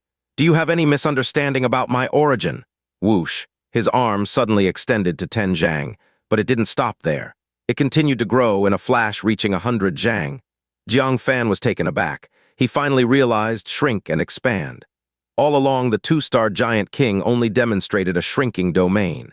He had never used an expansion domain, making it seem like his body could only change within 20 Zhang. "Die!" The two-star giant king sneered viciously. The finger, thicker than Jang Fan's body, attacked with a terrifying power that could crush everything. But what made the two-star giant king's heart skip a beat was, faced with the crisis of death, Jang Fan suddenly calmed down. Without any resistance or evasion, he opened his arms to embrace this strike. This reminded the two-star giant king of Venerate Zinny. After he held onto the ice-sealed copper lock, the strike that was meant for Jang Fan was transferred onto himself. Thinking back, Jang Fan had also used spatial teleportation on him a moment ago. Could it be that while teleporting the three-colored divine rainbow into his body, he also teleported the luck transfer lock-in? Thinking of this, he hastily retracted his hand, quickly stirred the inside of his chest with his fingers. Indeed, he actually found a foreign object. Upon taking it out, it was that piece of ice-sealed copper lock. He inhaled sharply, cold sweat beating on his forehead. If he had struck just now, wouldn't it be him who died? Thinking of this, all the hairs on his body stood on end, and he looked at Jang Fan with intense apprehension. This boy is too much of a threat. If he doesn't die, in a month he'll surely become a nightmare for the ancient giants. Throwing away the luck transfer lock, he once again pointed to crush Jang Fan, angrily shouting, "You have no more tricks left. Die!" But by now the Bodhisattva and Vice Palace Master Yu had their hands free. One mobilized the rune, the other maneuvered the cassia. The two-star giant king snorted. "Using the same trick again, what can it do to me?" He shrunk back into a grain of dust, trying to avoid the rune's attack. So small was he that he easily dodged the rune's attack. But strangely enough, the rune struck the descending cassia, then suddenly rebounded, and without deviation, collided with the dusty two-star giant king. Boom! The rune mixed with divinity transformation blood and soul fire exploded on the spot. The two-star giant king was hit squarely. A bloody hole was blown out of his chest, black blood spilling everywhere. He emitted a loud scream of agony. This scene left Vice Palace Master Yu dumbfounded. Was this a coincidence? The two-star giant king had no time to feel the pain as the cassia pressed down, trying to capture him. Once again, he found the seam in the cassia using the previous method, attempting to leap through it. Yet just at this moment, the state-level teleportation array at the seabed suddenly surged with chaotic space power. The pressed-down cassia rolled like a wave, just adhering to the two-star giant king traversing the seam. The cassia seemed to come alive, rapidly contracting and winding. "No!" The two-star giant king was shocked and furious, hastily enlarging his body, trying to break free of the cassia. But this cassia was far stronger than the Bodhisattva cassia given to Jang Fan. No matter how much the two-star giant king enlarged, the cassia grew with him. As he contracted, The Cassia shrank along with him. Soon the two-star giant king was wrapped from head to toe by the Cassia. "You ants think you can bind me? Open for me," he roared, his blood boiling all over. The Cassia binding him began tearing with a ripping sound. It was about to be torn apart by him. A bizarre scene occurred again. Jang Fan activated the purple sword, stabbing it towards his head. This strike to a two-star giant king should have posed no threat. He could blow the purple sword back with a breath. Even standing still, the purple sword might not penetrate his flesh. But to Vice Palace Master Yu and even the monks of the White Horse Temple, it was stupefying. The two-star giant king bellowed, "Get lost!" The purple sword immediately recoiled. Who would have expected? Below, the state-level teleportation array once again unleashed space power. The recoiling purple sword, influenced by space power, reversed course to stab at the two-star giant king. And without deviation, it pierced the two-star giant king's eye. The eye was undoubtedly the most vulnerable part of the giant king's head. With a piercing sound, the purple sword penetrated the eye, embedding in the head, a spike lodged in his brain. He roared in agony, "What on earth is going on?" Power hit by the rebounding rune, okay, blame it on his bad luck. Affected once by the space explosion of the transmission array, entangled by the Cassia, also blame it on his bad luck. For the second time at a crucial moment, affected again by the space explosion of the transmission array, causing him fatal damage. Is this haunted? Too uncanny. Soon the two-star giant king realized, clutching his bleeding eyes and glaring with blurry vision at Jang Fan, who looked calm in the distance. He roared, "You! Did you put something else in my body?" Jang Fan replied indifferently, "You're almost dead, why ask so many questions?" Indeed, apart from the three-color divine rainbow and the luck transfer lock, he did place another item. Whether it was the three-color divine rainbow or the luck transfer lock, he had demonstrated them in front of the two-star giant king. Sly as the two-star giant king was, how could he be easily deceived? Therefore, he placed something the two-star giant king had never seen before. And that was the misfortune broken bone. Before heading to the heavenly state, Jai Qingshuan had given Jang Fan a segment of the misfortune broken bone, claiming to have obtained it from the most dangerous place in Taikang Great State. Placed inside the enemy's body, it would bring misfortune upon them, effective even on divinity transformation venerables. Looking at it now, the effect is simply extraordinary, no less impressive than the luck transfer lock. The rune rebound managed to hit. This misfortune is even worse than when Jang Fan was struck by the misfortune of the luck giant king and stumbled into the green pearls bath scene. The following two critical moments were again disrupted by the spatial ripple of the transmission array. Captured alive and had his eyeball pierced. Such formidable misfortune would bring anyone to their knees. Realizing that the two-star giant king was plagued with misfortune, both the Vice Palace Master Yu and the Bodhisattva seized the opportunity and attacked mercilessly. Jang Fan's casual sword strike had already inflicted significant injury on the two-star giant king. Not to mention the two divinity transformation venerables, their combined strike, in an instant, shattered the body of the two-star giant king. Black blood gushed like a waterfall through the seams of the Cassia. Along with shredded flesh, black blood sprayed from the giant king's mouth. This strike took half his life. The two-star giant king roared in grief and indignation, "Jang Fan, I will kill you." He couldn't accept dying in such a disgraceful manner. But the Vice Palace Master Yu and the Bodhisattva acted swiftly, leaving him no chance to retaliate. Seize the opportunity while he's down. One enveloped in soul flames, the other with their palms radiating Buddha light. They simultaneously unleashed their strongest attack. But at that moment, a terrifying aura of a divinity transformation venerable surged from beneath their feet. Then it seemed as if a thunderstorm erupted under the sea. The entire vast sea turned azure white. Countless marine creatures flipped belly up, floating to the surface. Thunder arcs even penetrated the seawater, roaming across the sea surface, manifesting the vast sea into a gigantic thunder pool. Amidst the raging lightning, a mid-aged figure in a purple robe burst from the seabed, with wings of thunder behind him. On the divine ring behind his head, there were 3 flame marks. Clearly, he was a great venerable of the heavenly human 3 decline. With arms crossed in front, he gazed down at those on the sea.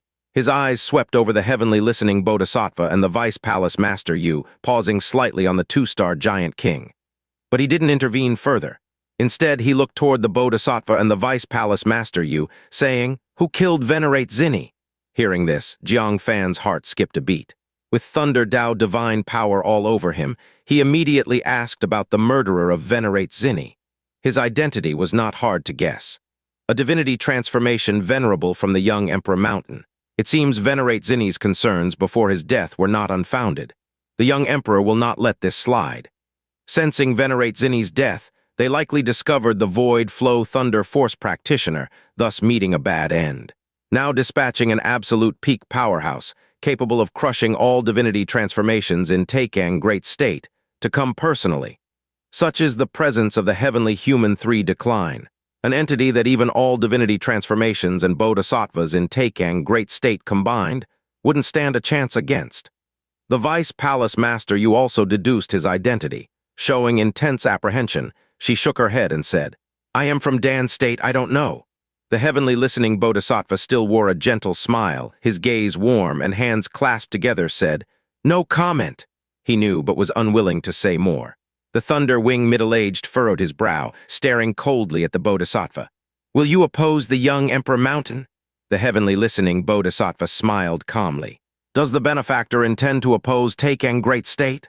The thunder-wing middle-aged squinted. He understood the implication. This place is Taikang Great State, not the heavenly state. It's not for the young Emperor Mountain to act recklessly. The thunder-wing middle-aged sneered coldly and huffed. "Only relying on the great wine sacrifice as backing. Without him, you divinity transformation venerables of Taikang Great State aren't even qualified to speak to me." With that said, his wings flapped, turning into a bolt of lightning and vanished. But before leaving, he glanced at the subdued 2-star giant king. With a wave of his hand, a patch of burning thunder fire suddenly landed on the cassia. In an instant, a large hole was burned through the cassia. The 2-star giant king, who had resigned himself to death, suddenly saw a glimmer of hope for escape. With a loud roar, he struggled with all his might. The damaged cassia could no longer withstand it, tearing apart with a ripping sound, scattering into fragments, exposing his heavily injured body. His arms were broken, his body shriveled, exposing the internal organs and bones. Although the injuries were severe, he could still move, his combat power remained. The Vice Palace Master Yu's face changed dramatically, angrily reprimanding, "Are you insane? Letting the giant king go?" The monks of White Horse Temple also glared furiously at the thunder-wing middle-aged. They spent a great price to successfully subdue the 2-star giant king. Yet this thunder-wing middle-aged being from Central Earth helped the 2-star giant king escape. The thunder-wing middle-aged shook his wings from afar, sneering. "You brought this on yourselves," then transformed into an afterimage and disappeared between heaven and earth. The Vice Palace Master Yu and the monks were furious, but had no time to pursue him, for the fearsome 2-star giant king had freed himself. Moreover, he had discovered the source of his misfortune. Watching as the 2-star giant king examined his chest, a black broken bone was embedded among his exposed internal organs. The 2-star giant king, in extreme rage, ripped it out and angrily threw it into the sea, unleashing a monstrous malice on his face. "Jang Fan, I'll make sure you have no place to be buried." The Vice Palace Master Yu's face changed drastically, urgently shouting, "Jang Fan, run!" She tossed 9 multicolored pill furnaces, blocking in front of the 2-star giant king. Each pill furnace was filled with fierce flames, emitting terrifying heat. The 2-star giant king barreled into them indifferently. The high temperatures of the pill furnace seared the skin and flesh of the 2-star giant king to a charred curl, releasing the scent of burnt meat. Yet the 2-star giant king didn't care at all. Enduring the excruciating pain, he crashed through the 9 pill furnaces. A massive vertical eye, brimming with overwhelming malice, locked onto Jang Fan. He now had only one target: to kill Jang Fan. Even perishing together would be fine. Jang Fan's threat was too immense. Watching him break through the pill furnace blockade about to attack Jang Fan. From the vault of heaven, the Bodhisattva with an indifferent expression said, "Greed, anger, delusion, hatred are all gone." His aura surged furiously, reaching a terrifying level, then raised his hand, lightly pressing down towards the 2-star giant king. In an instant, an imposing Buddha palm fell from the sky, forming a 5-finger mountain pressing down on the 2-star giant king's body. With a crash, the vast sea parted, revealing the seabed. With a thunderous boom, the 5-finger mountain pressed him onto the seabed. This scene caused the Vice Palace Master Yu's pupils to contract violently. She stared at the Bodhisattva, eyes full of dread. This strike had already surpassed the power of the heavenly person decline. Fan was also shocked. Only now did he realize that the Bodhisattva had never truly exerted himself.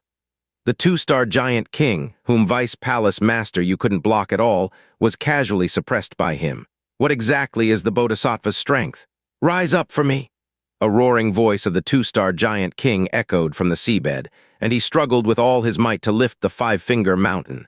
The Bodhisattva glanced down with a slight smile at the corner of his mouth, maneuvering the 12-leaf golden lotus to fall onto the five-finger mountain. Boom! The weight of the five-finger mountain surged instantly, once again pressing the two-star giant king beneath it. No matter how he struggled, he could not break free. Jang Fan sighed with slight relief and said, "Many thanks to the Bodhisattva, many thanks to Vice Palace Master you, for eliminating a great menace to Central Earth." Previously, there was the true word venerable and demoness. Now there were the Bodhisattva and Vice Palace Master you. 3 divinity transformations and 1 Bodhisattva made successive moves. How much effort was expended to successfully subdue him? It's unimaginable if he had descended upon Taekang's state along with the ancient giant. What a great destruction it would have caused. Not impossible, a divinity transformation venerable might fall at his hands. The heavenly listening Bodhisattva said, "Vice Palace Master you, it's up to you now." Vice Palace Master you smiled and said, "All right, the ones your Buddhism cannot redeem, I shall redeem." She swiftly flew to the base of the five-finger mountain, her eyes fierce. Indisputably aiming at the two-star giant king, she snorted. "Slaying our Central Earth's alchemy prodigy?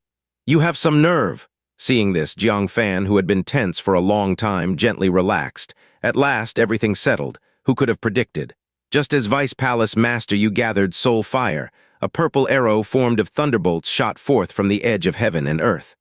The purple thunder arrow was 1,000 feet long, at first glance, resembling a thunderbolt beam. Where it passed, the sky was torn into faint black void lines. The might of this strike had already surpassed the heavenly human 3 declines. It was indeed the thunder-winged middle-aged man who had departed. He hadn't gone far, lurking in the shadows all along. Taking advantage of Vice Palace Master Yu and the Bodhisattva suppressing the two-star giant king, he shot an arrow. And the target of this arrow was none other, precisely Jang Fan. "Jang Fan? Master Jiang?" Vice Palace Master Yu and heavenly listening Bodhisattva warned simultaneously. They wanted to rescue, but it was too late. Fortunately, although Jang Fan had relaxed a bit, he remained vigilant against the thunder-winged middle-aged. This man belonged to the young emperor. How could Jang Fan not keep an extra eye out? Noticing the thunder arrow, he decisively moved instantly. Boom! The edge of the 1,000-foot thunder arrow grazed his body, the terrifying thunder explosion rendering Jang Fan's whole body numb, his ears bleeding profusely. The surrounding world fell dead silent. He was shocked to find his eardrums shattered, losing his hearing. Inside him, his blood surged violently, his internal organs constantly trembling.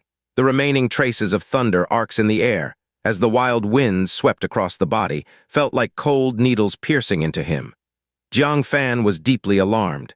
This was under the premise of completely evading a strike, not even counting the residual force. Yet its power remained frightening. One couldn't imagine what the outcome of being directly hit by this arrow would be. He decisively grabbed a handful of revitalizing pills and swallowed them, working to repair his eardrums.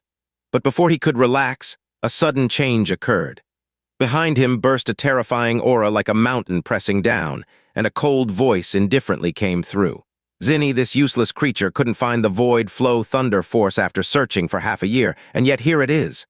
Jang Fan turned to look. The thunder-winged middle-aged man stood with arms crossed, staring coldly at him. On his forehead, thin lines of thunder arcs emerged, forming into the shape of an eye. This thunder eye was fixedly staring at Jang Fan. It was precisely this eye that had seen through the void flow thunder force within Jang Fan. "Though my mission wasn't to find you, since we've met, I might as well destroy you." The thunder-winged middle-aged man spoke indifferently, raising a finger and lightly waving towards Jang Fan. Fortunately, the heavenly listening Bodhisattva and Vice Palace Master Yu were already reacting. The two hardly paid attention to the two-star giant king anymore. The Bodhisattva formed a seal with one hand, instantly moving the five-finger mountain before Jang Fan and said, "Benefactor, it's better to resolve enmity than to create it." Vice Palace Master Yu rose to the sky, standing before Jang Fan too, and snorted lightly. To kill him, you'll have to step over my corpse first. One was the Bodhisattva of Taekang State, the other was the 5-star soul master of Dan State. Killing the former would draw the attention of the great wine sacrifice. Killing the latter, Dan State had the heavenly human 5 declines great venerate overseeing it. The thunder-winged middle-aged man narrowed his eyes, pondered briefly, and glared at Jang Fan. All right then, since you have protection, I won't bother. Surprisingly, the thunder-winged middle-aged man very easily gave up on killing Jang Fan. His thunder wings unfolded behind him, preparing to leave. But at that moment, a sudden change occurred. The suppressed 2-star giant king broke free.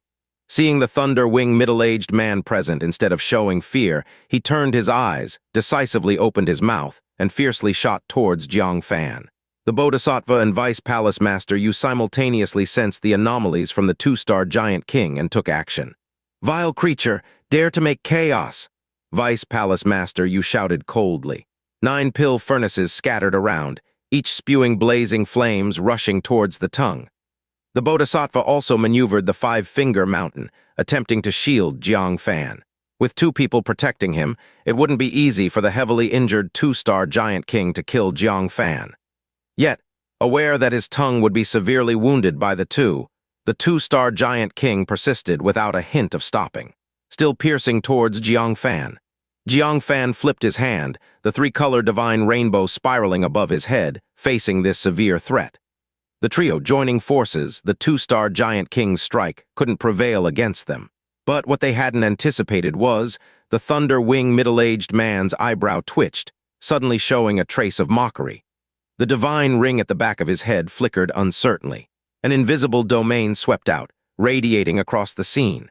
As Jang Fan's body was swept past, the 3-colored divine rainbow spinning above him mysteriously reverted to 3 swords falling down. The 9 pill furnaces of Vice Palace Master Yu seemed to lose the sustaining force, crashing down chaotically. Even the Bodhisattva's 5-finger mountain formed by Buddha power dispersed completely.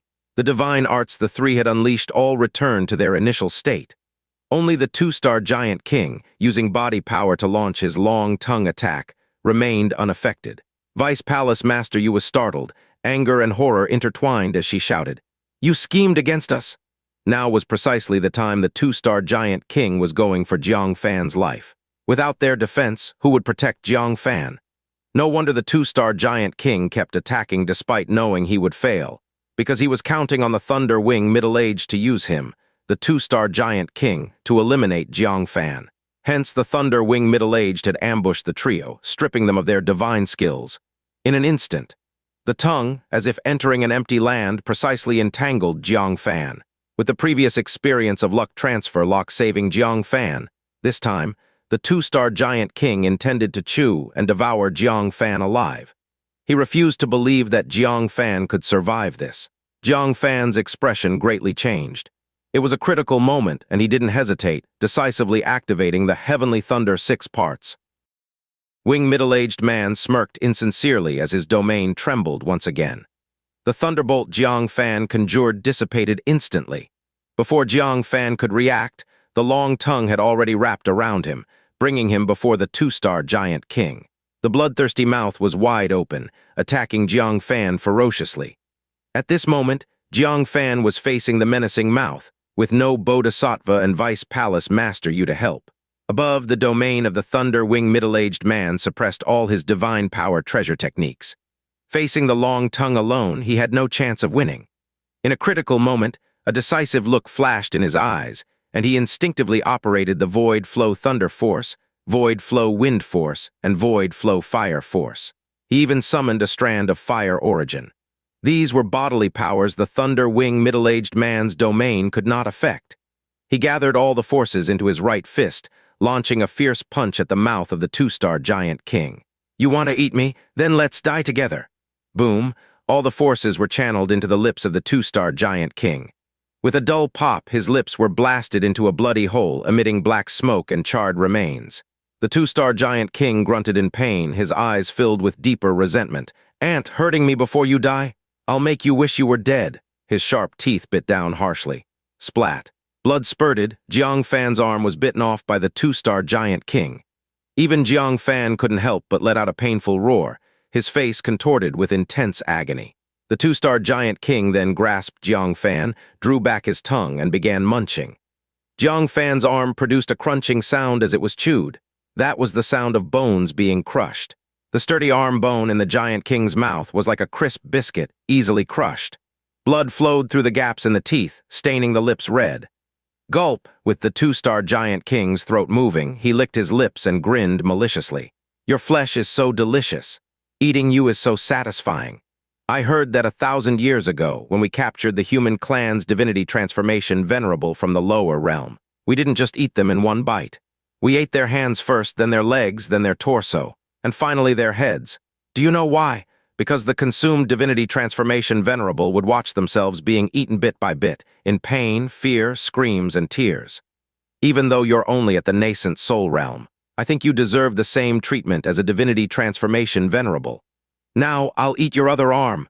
Upon hearing this, Jang Fan still showed a painful expression, saying nothing. Above, the heavenly listening Bodhisattva drove the 12-leaf golden lotus, wanting to descend. And Vice Palace Master, you also yelled to stop, intending to rescue. But the thunder-winged middle-aged man smiled lightly, raised his hand, and a screen of lightning sealed the seabed. Although he could only briefly stop the two, it was enough for the two-star giant king to devour Jang Fan alive. You scoundrel, you dare to help the ancient giant devour Central Earth people. I'm going to Heavenly State to make a complaint to your great wine sacrifice. Vice Palace Master, you was furious. Never seen someone so despicably shameless, Thunder-winged middle-aged said indifferently. You can eat food indiscriminately, but don't talk randomly. I'm just sparring with you in the martial path. How could I commit such an atrocity as siding with the wicked? His eyes glanced sideways at Jang Fan, a hint of mockery in them. He truly didn't understand why Venerate Zinny had yet to find this minor character. He came, and it was resolved easily, wasn't it? Seabed. The two-star giant king grinned maliciously, once again opening his bloodthirsty mouth, ready to bite Jang Fan's other arm. His heart was filled with pleasure. This one who had nearly poisoned him last time, and caused him to be suppressed by Bodhisattva this time. This threat who moved the connecting sky-black pillar, destroyed the Black Sun Royal Court tribe's blood pool, and incited green peril. Finally, it was about to end. But, as he was thinking this, he suddenly felt something amiss in his abdomen. An intense sense of swelling pain surged and grew stronger. Looking down, he saw his belly swelling like an inflating balloon, expanding constantly, the skin tearing into blood-streaked gaps. On the verge of bursting, the two-star giant king's expression changed, saying, "My stomach, what did you do?" Jang Fan glanced at his regenerating severed arm, still silent, showing a faint smile. "And you dared to eat my hand." The two-star giant king's expression dramatically changed. Only then did he realize that the punch from Jang Fan, seemingly aimed at mutual destruction, actually had a hidden secret. The key wasn't the force within his fist, but the thing grasped in his hand. "You deceived me again." Filled with shock and anger, the two-star giant king exerted his fingers to crush Jang Fan to death. But with a loud boom, his abdomen couldn't hold and burst open. "Ow!" The two-star giant king bent over in excruciating pain. But it wasn't over. As his belly burst open, the mysterious force spread throughout his body along the blood's reversed flow. Many areas began to swell. Seizing the opportunity, Jang Fan unsheathed the purple sword and severed one of the two-star giant king's fingers. Then he leapt away, escaping his grasp. The two-star giant king suddenly raised his head, roaring angrily.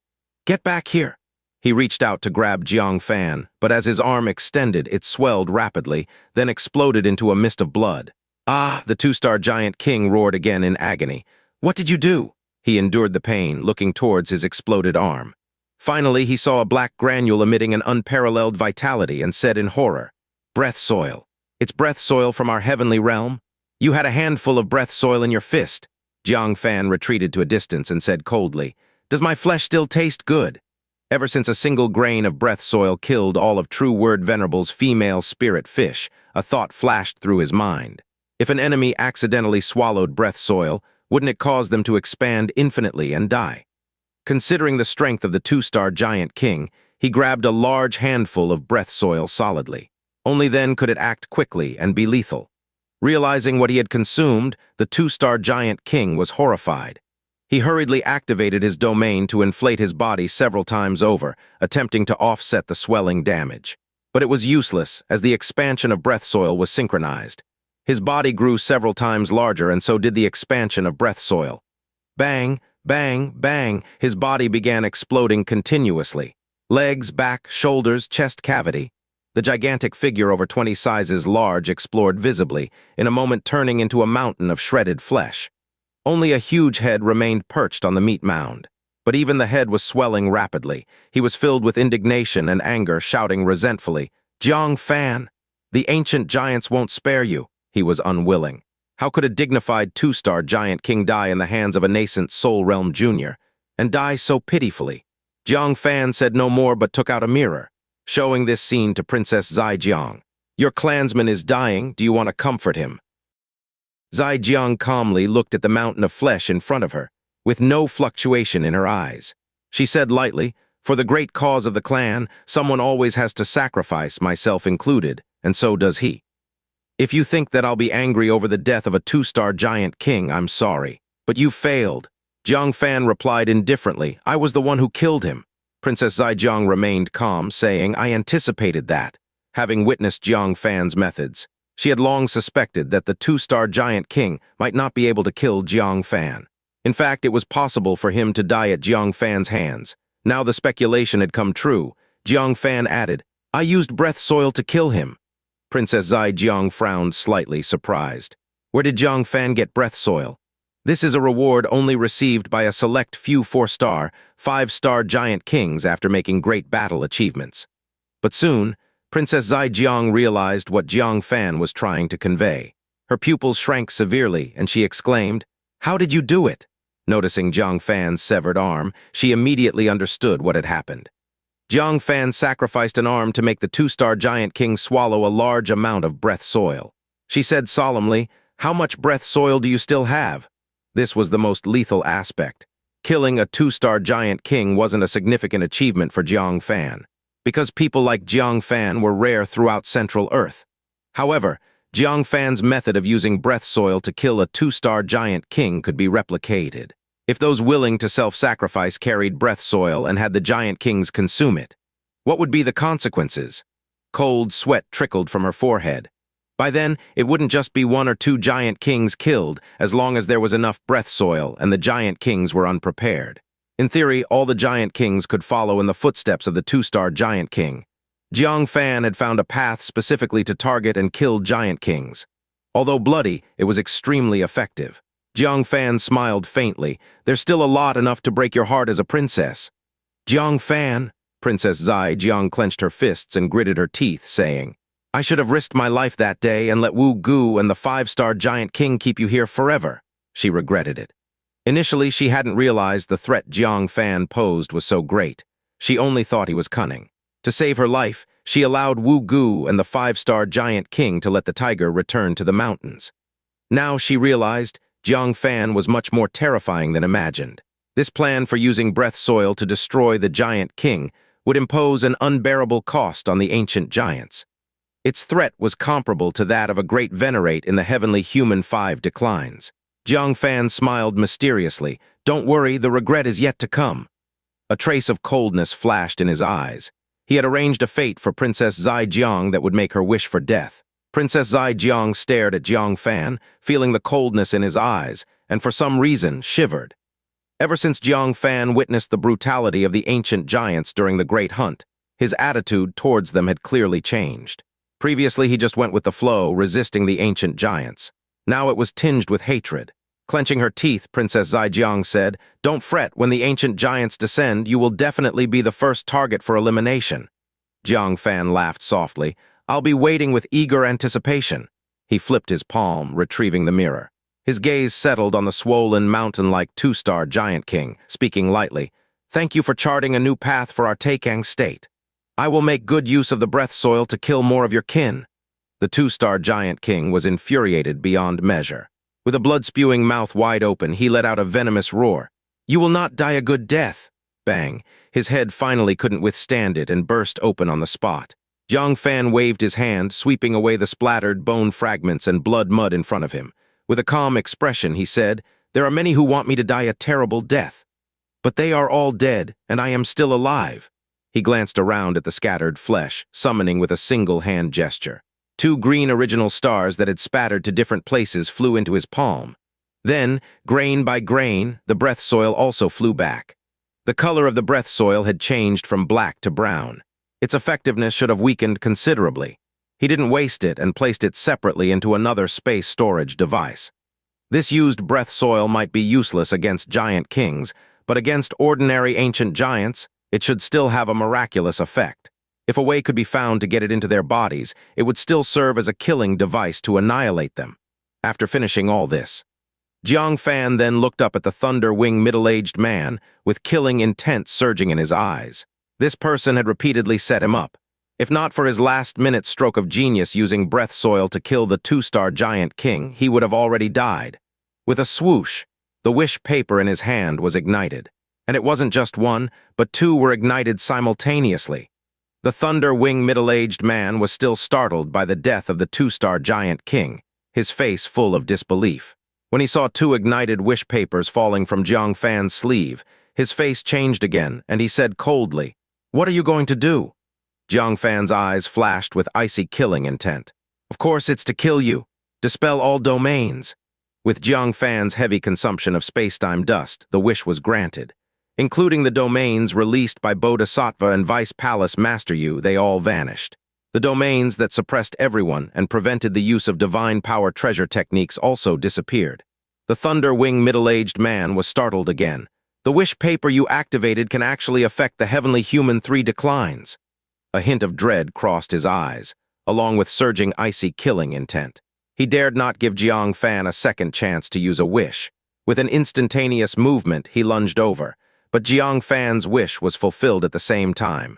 "Those who attack me shall be as immovable as a mountain." With a hum, the thunder-winged middle-aged man, who was in instantaneous movement, suddenly froze in place, his eyeballs trembling violently, showing his inner panic. But his body couldn't move at all. Taking this opportunity, Jang Fan spread open his palm, and a cluster of space power wrapped around a handful of breath soil vanished into thin air. The pupils of the thunder-winged middle-aged man shrank dramatically. He knew what Jang Fan was about to do, and immediately crazily mobilized the divinity transformation power within his body to break through the constraints of the wish paper. Shouting loudly, "Stop!" But it was a step too late. That space power wrapped with breath soil entered his chest cavity. The thunder-winged middle-aged man was terrified to the extreme. He had just watched the 2-star giant king die under a handful of breath soil. Without thinking, he endured the intense pain and inserted a hand into his chest, trying to extract the handful of breath soil. However, there was too much breath soil inside him, and with the effect of the space power, it scattered throughout his chest cavity. It was simply impossible to grab it all at once. Some still remained inside him and began to take effect. His chest swelled like a balloon, and then his neck, shoulders, arms, and hands. In just a moment, his whole body looked like an inflated skin. The thunder-winged middle-aged man was both shocked and angry. "Boy, quickly take out the breath soil, hurry." Fan is also powerless. Even if he could, he would never help him retrieve it. He flashed back behind Vice Palace Master Yu and the Bodhisattva, hiding behind them. Then he took out a wish paper and breath soil in case of emergencies. When Vice Palace Master Yu saw the breath soil in Jang Fan's palm, her old body shuddered. She quickly moved a few steps to the side, fearing that Jang Fan would do something rash and involve her. Even the Bodhisattva couldn't help but glance at the breath soil, steering the golden lotus away from Jang Fan. In their eyes, Jang Fan's wish paper combined with breath soil was more terrifying than a venerate. At least facing a venerate, they could still hold their own, but against such illegal wish paper and breath soil, they had no defense. "Ah, you little wretch, I won't spare you." At this moment, the thunder-winged middle-aged had swelled to 10 feet tall. The skin all over his body was as cracked as a dried rice field, densely covered with fissures. Blood continuously spurted from within. His face was even more blood-soaked, his eyeballs squeezed out, hanging from the eye sockets. Blood flowed out from his ears, nose, and mouth. His body had obviously reached the breaking point, about to explode and die.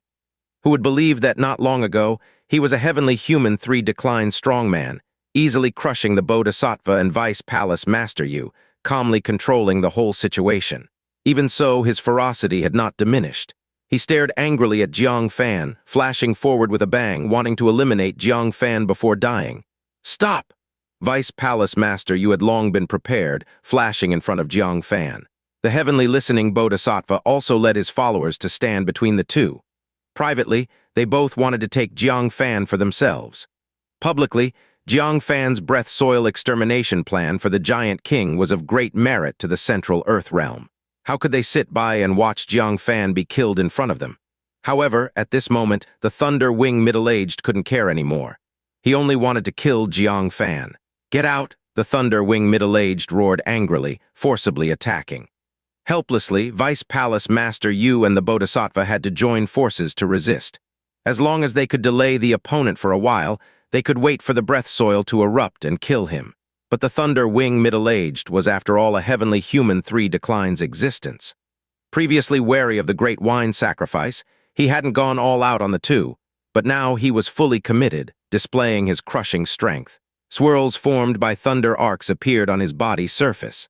With a gentle shake of his body, the thunder arc swirls exploded one after another, turning into destructive thunder light. The 9 pill furnaces in front of Vice Palace Master Yu all shattered to pieces.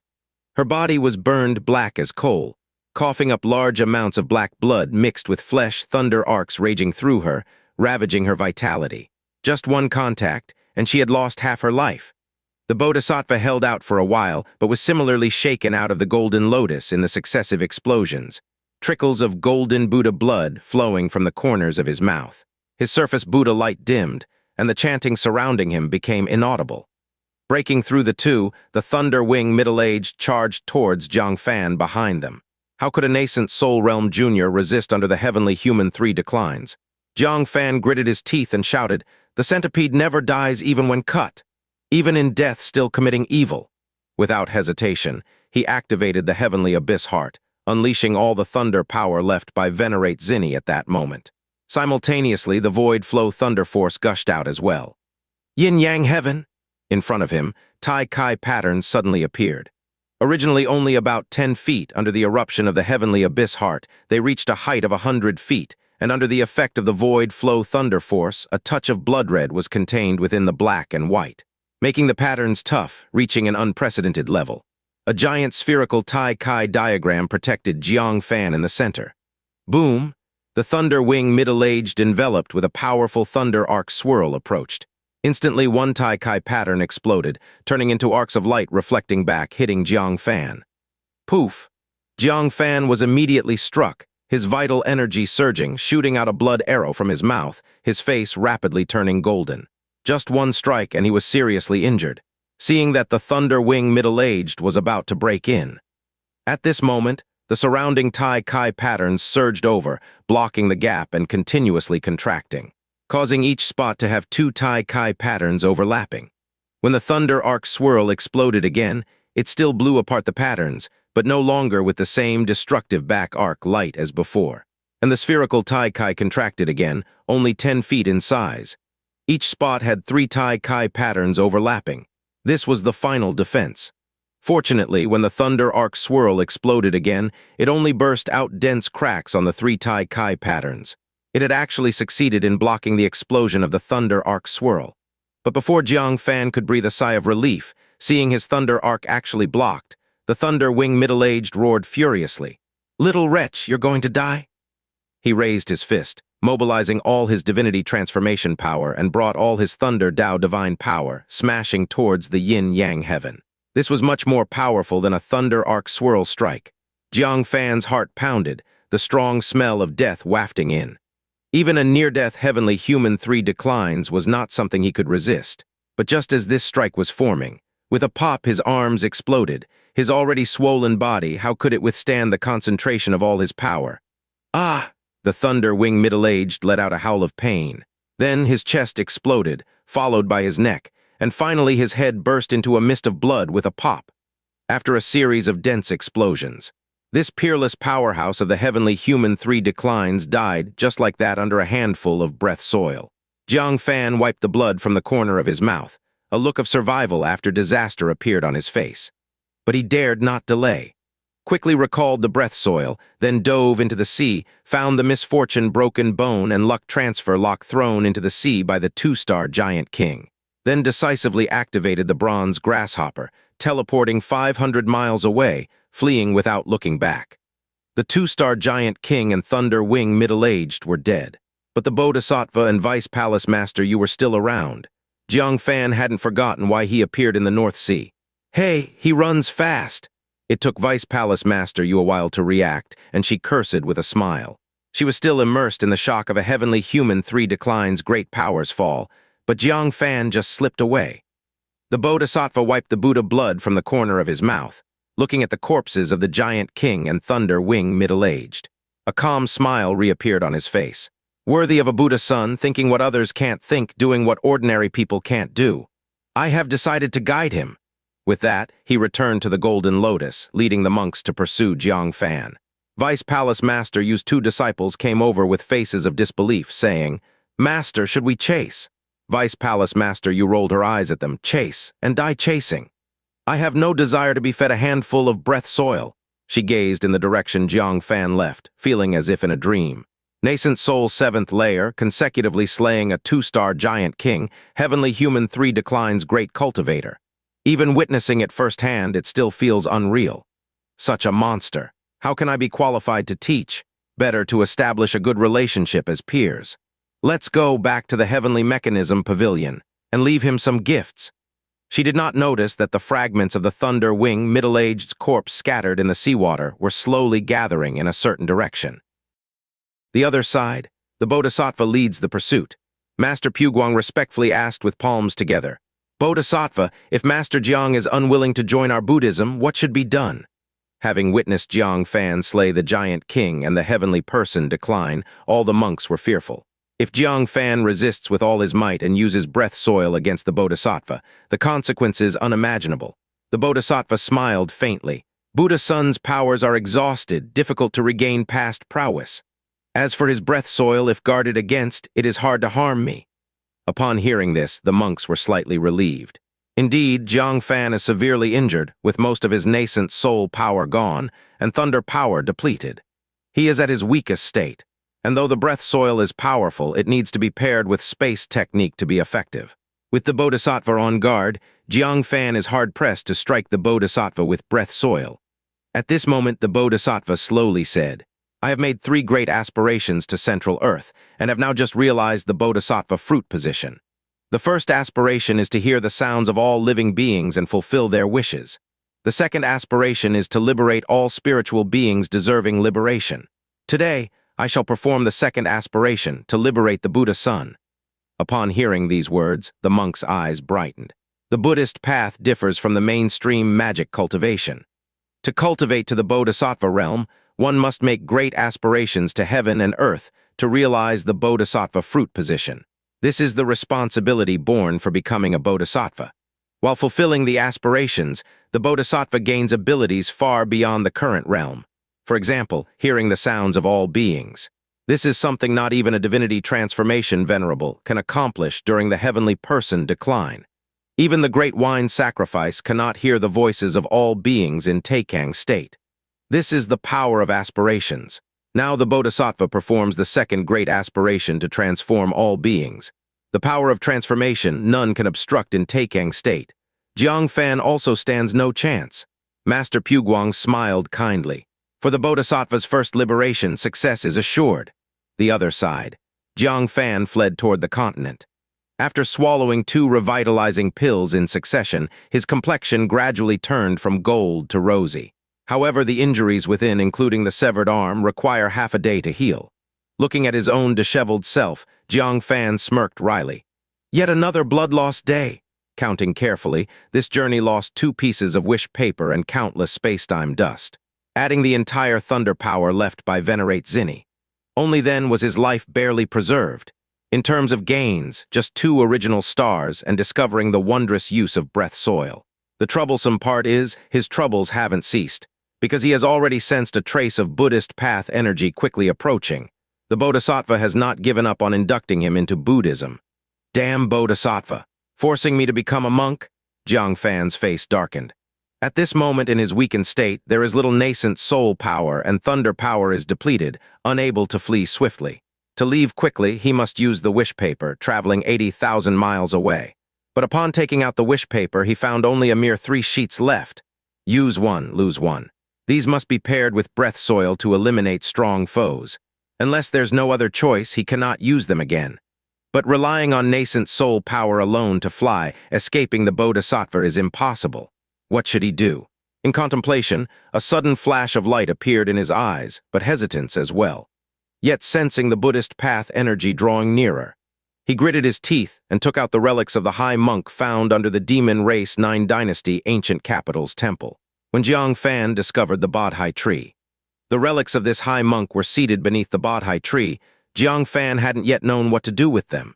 Even though he wore a cassia of mid-grade spiritual artifact and held a scepter of low-grade spiritual artifact across his knees, with a low-grade spiritual artifact Buddha bowl in hand, Jang Fan hadn't considered these items.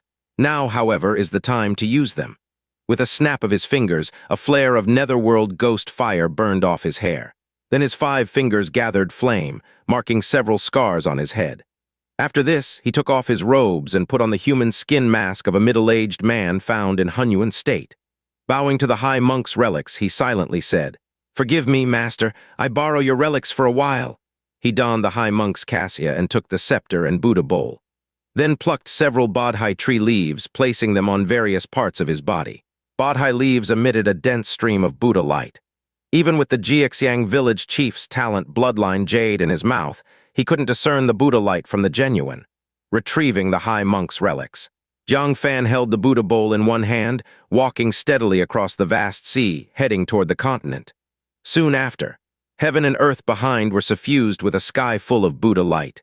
A colossal golden Buddha Dharma aspect appeared overhead, seemingly slow, yet spanned worlds. The golden Buddha Dharma aspect gazed down at Jang Fan, evidently surprised by this suddenly appearing monk, leaving the White Horse Temple monks baffled. Master Puguang exclaimed in wonder, "Such dense Buddha light deeper than a humble monk's." The demon Suppression guardian shocked. When did Taikang State have such an enlightened monk? Observing the aura, it's already 3rd grade Vajra, comparable to the master. Other monks were continually astonished.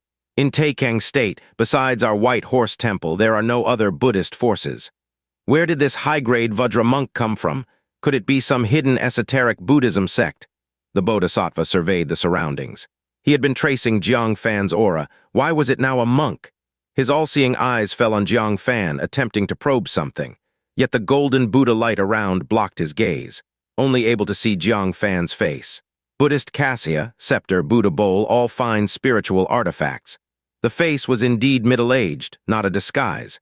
After a brief consideration, heavenly listening Bodhisattva spoke, his voice magnetic and slow. "Where do you come from and where do you go?" Jang Fan's heart was wary but remained outwardly calm, mimicking a Buddhist monk, and answered ambiguously, "I come from where I am, go to where I go." The Bodhisattva smiled with understanding. A good phrase, come from where, go to where. All beings are busy like this. Your wisdom is profound, having grasped the truth of Buddhist law. I wonder which temple you meditate in and which Buddha you have comprehended. Jang Fan knew this was a test. Replied confidently and modestly, "I meditate on nature's Zen, comprehend the way of all beings, avoiding the temple, not bowing to Buddhas." A solitary monk, perhaps. The Bodhisattva contemplated, asked, "How are you named?" Jang Fan thought and said, "This humble monk Ling Li," a spur-of-the-moment name for Jang Fan brother. The Bodhisattva nodded slightly. "This name seems familiar." As heavenly listening Bodhisattva, he certainly heard Jang Fan brother's name before. Only the myriad voices he heard had long blurred his recall of this name. After a pause, the Bodhisattva said, "Come to White Horse Temple if you have time to discuss the Buddhist law with me." Having to continue his journey in pursuit of Jang Fan without stopping, Jang Fan bowed with one hand, saying, "Good." The Bodhisattva nodded. The golden giant Buddha headed southward, having heard Jang Fan mention traveling to the continent. Since so, heading south ought to catch up. Jang Fan watched them depart, exhaled deeply, thinking, "Finally slipped by. However, cannot lower my guard. The Bodhisattva surely has other means to determine my location. I must hasten back to the continent.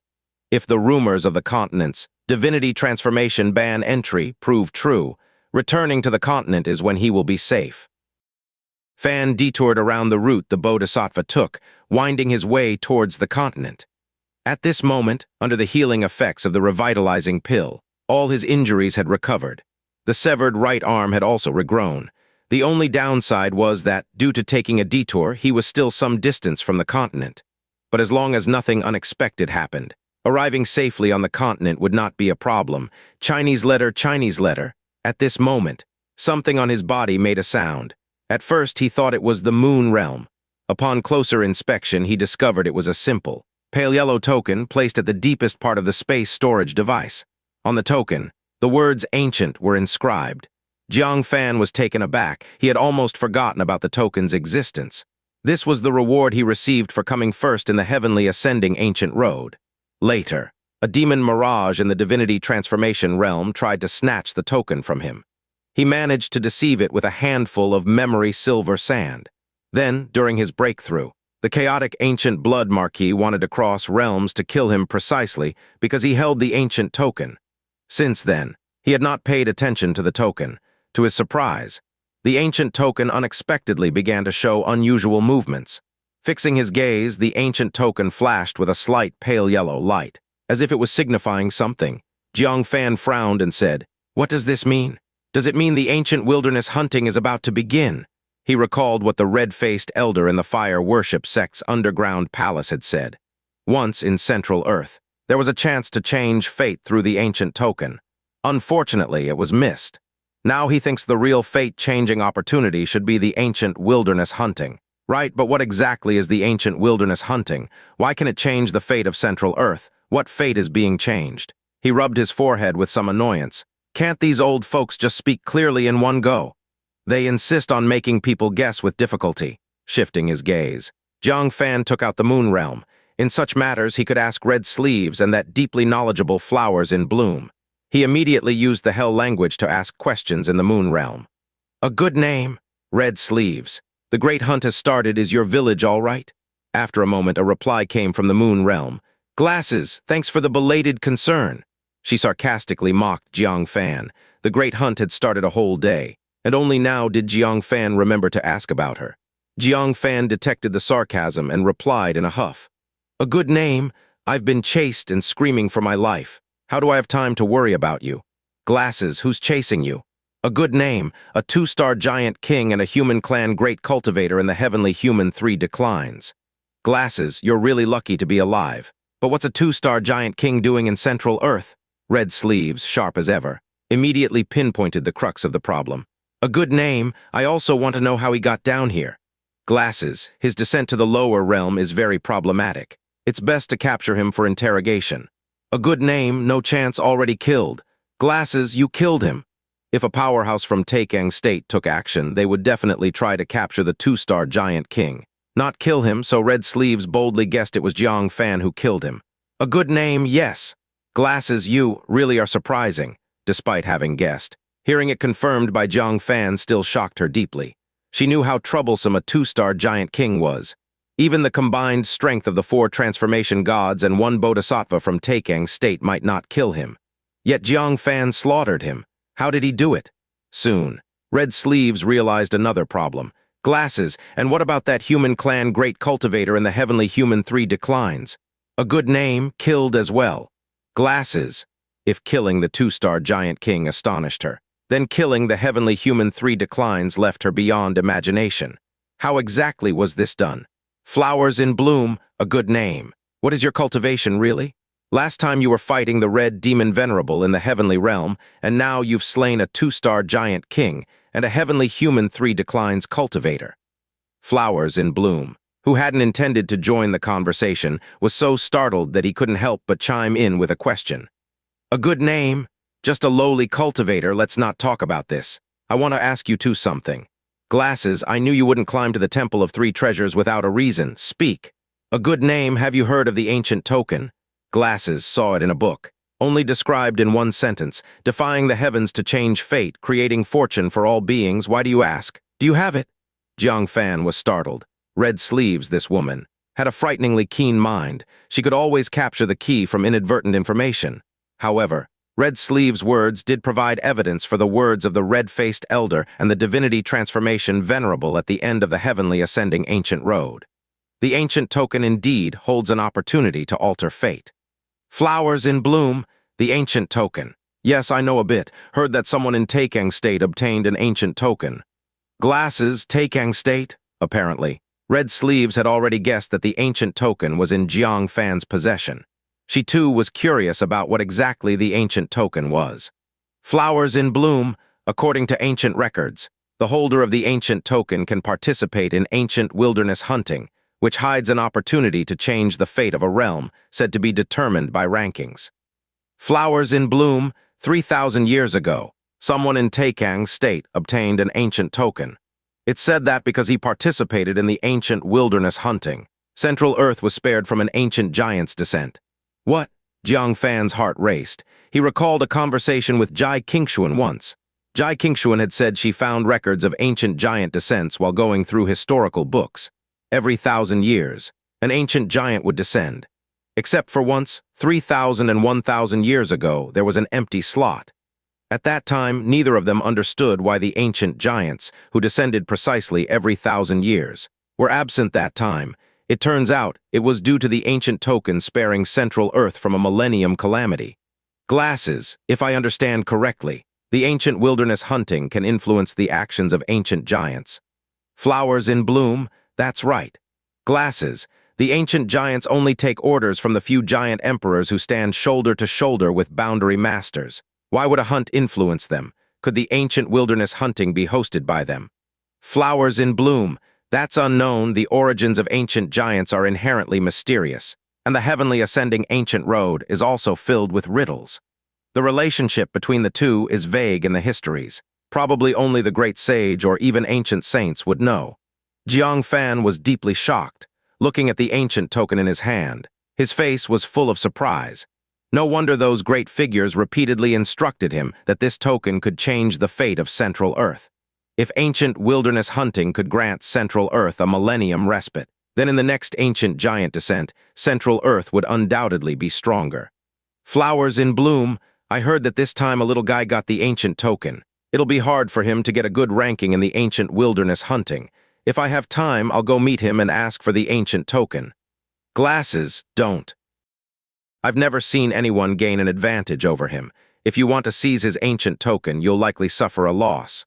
Flowers in bloom, is he that formidable? What's his name? I want to meet him. Clearly, Flowers in bloom wasn't convinced.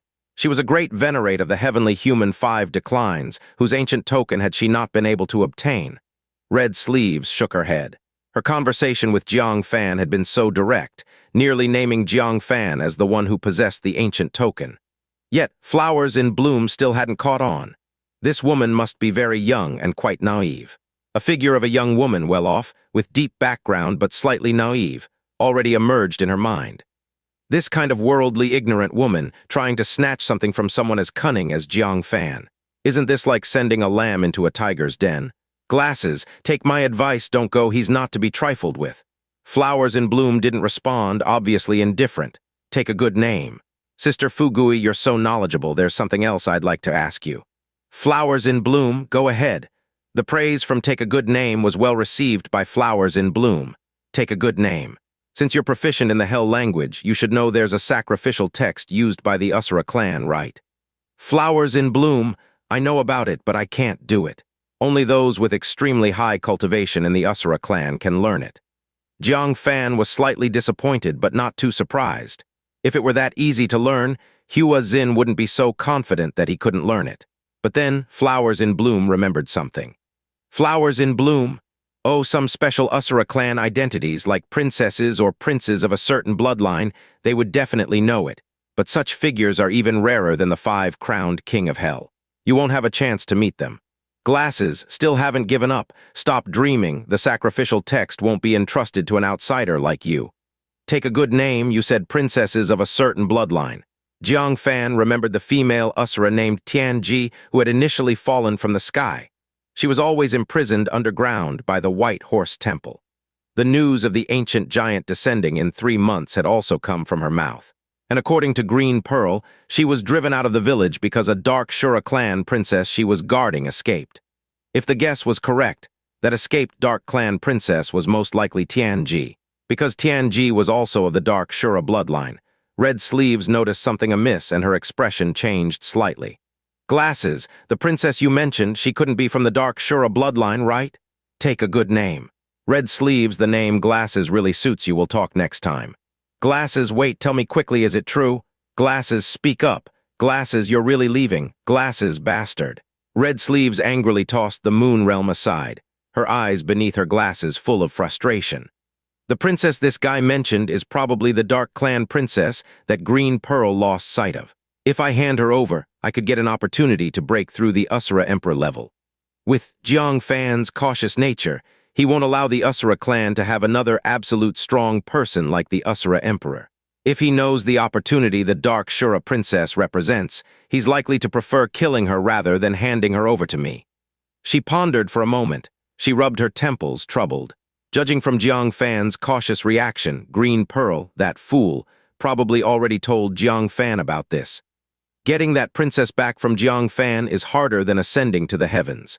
Unless I let him demand an exorbitant price, with Jiang Fan's shrewdness, the requested price would absolutely be greater than the breakthrough to the Asura Emperor. Ah, Jiang Fan. She was extremely upset. Her mind felt like it had been scattered with sand, very uncomfortable. Collaborating with someone like Jiang Fan could be as comfortable as it could get. But if a conflict arises, it makes one want to die. This guy too difficult to deal with, demon continent. Ice Heart Venerate, beware. In an underground world teeming with turbulent yin-chi, various hell creatures roamed freely. The demon cultivators of the demon continent were blocking the hell creatures from emerging to the surface. Among them, a terrifying hell creature resembling a poisonous snake, measuring at least 1,000 feet long, suddenly burst out from below, lunging straight at Ice Heart Venerate. A nearby middle-aged man with long golden hair, a slender physique, and 5 flame marks on his back raised his hand and slashed the giant snake apart. Ice Heart Venerate quickly retracted the moon realm in her hands, saying, "Sorry, Golden Scale Venerate, my mind wandered." Golden Scale Venerate replied, "Ice Heart Venerate, you traveled such a long distance to aid us. How could I possibly blame you? However, I'm afraid we won't be able to hold back these hell creatures." He frowned tightly, watching from the underground palace's depths as various hell creatures surged out one after another, like a black tide. Ice Heart Venerate lightly furrowed her brows. Who would have thought there was an interlayer world among the land segments the ancient saints once extracted from the hell realm, and many dangerous hell creatures still live inside it. Given the ancient saints' capabilities, they shouldn't have been unaware of this hidden danger. Golden Scale Venerate gravely stated, "None of that matters now. What's important is that the interlayer world has been breached, causing the hell creatures to pour out. If we let them all escape, we won't need to wait for the ancient giant's arrival. Our demon continent will already be ravaged." Gazing at the endless hell creatures, Golden Scale Venerate felt a sense of despair. The number of hell creatures within the interlayer world was far beyond what 2 Venerates could annihilate together. There were just too many, too many. Ice Heart Venerate inquired, "How could this happen? Did we not timely discover the breach last time? Even Xingyuan Venerable assisted you in blocking it, didn't he? How could it have been breached again?" Golden Scale Venerate shook his head. "I don't know, last time it was clearly sealed." At that moment, a divinity transformation realm roar echoed from the depths. Both their expressions tightened slightly. Golden Scale Venerate said, "Try to slay as many emerging hell creatures as possible. Let's hope the great wine sacrifice within can seal the breach. We only need to stop the hell creatures from spilling out." Taikang State. North Sea, Jiang Fan put away the moon realm, his eyes filled with hopeful anticipation. Searched all over with no results, yet obtained just by chance. So, the sacrificial text is on the female Asura imprisoned underground in the White Horse Temple. His eyes burned with desire, wishing he could immediately storm back to the White Horse Temple and capture that Dark Clan princess. Once he learned the sacrificial text, he could activate the Bronze Hell Beast and summon a Boundary Master's avatar to descend. Its cultivation was at the virtuous realm level. At that time, even if pursued by the Asura Saint Heir, he would have the power to fight back. However, now wasn't the time. He needed to shake off the Bodhisattva first. Fortunately, after a series of journeys, he could already see the continent in the distance. This allowed him to slightly relax his tense heart. Just then, as he was about to fly past, the vast sea below suddenly flickered with a faint golden hue. The sea boiled, continuously churning. This familiar scene caused Jiang Fan's lip to twitch. The next moment, Buddhist chants echoed and Buddha light pierced the sky. The vast sea seemed to turn into a golden sea of fire. A towering golden Buddha slowly rose from the seabed, smiling as he watched Jang Fan, his voice slow and magnetic. Come from where you came, go to where you should go. Master Jiang, White Horse Temple is where you belong. As the words fell, the golden giant Buddha transformed into a sky filled with Buddha light that dispersed, forming the outline of a massive temple, enveloping Jiang Fan and all the monks within. This left Jiang Fan with nowhere to escape. Jiang Fan was puzzled had his disguise failed. But even if it did, how did the Bodhisattva appear in his inevitable path beforehand? He had detoured quite a long way around. It wasn't until he saw the jade box in the hands of the heavenly listening Bodhisattva, containing a piece of ash, floating and pointing towards him. It was the ash from the wish paper of Venerate Zinny. It should have been given to the Bodhisattva by true word venerable to dispose of, but the Bodhisattva kept it to track down Jiang Fan. True words, just wait for the family law to deal with you. I'm going to give you a few brutal hits make you howl. Jiang Fan fumed internally. On the surface, he remained calm, saying, Bodhisattva, you have mistaken me for someone else. I am Ling Li. The heavenly listening Bodhisattva smiled silently. At first he was indeed deceived, but soon realized something was amiss. That was Jiang Fan bowed with one hand at the end.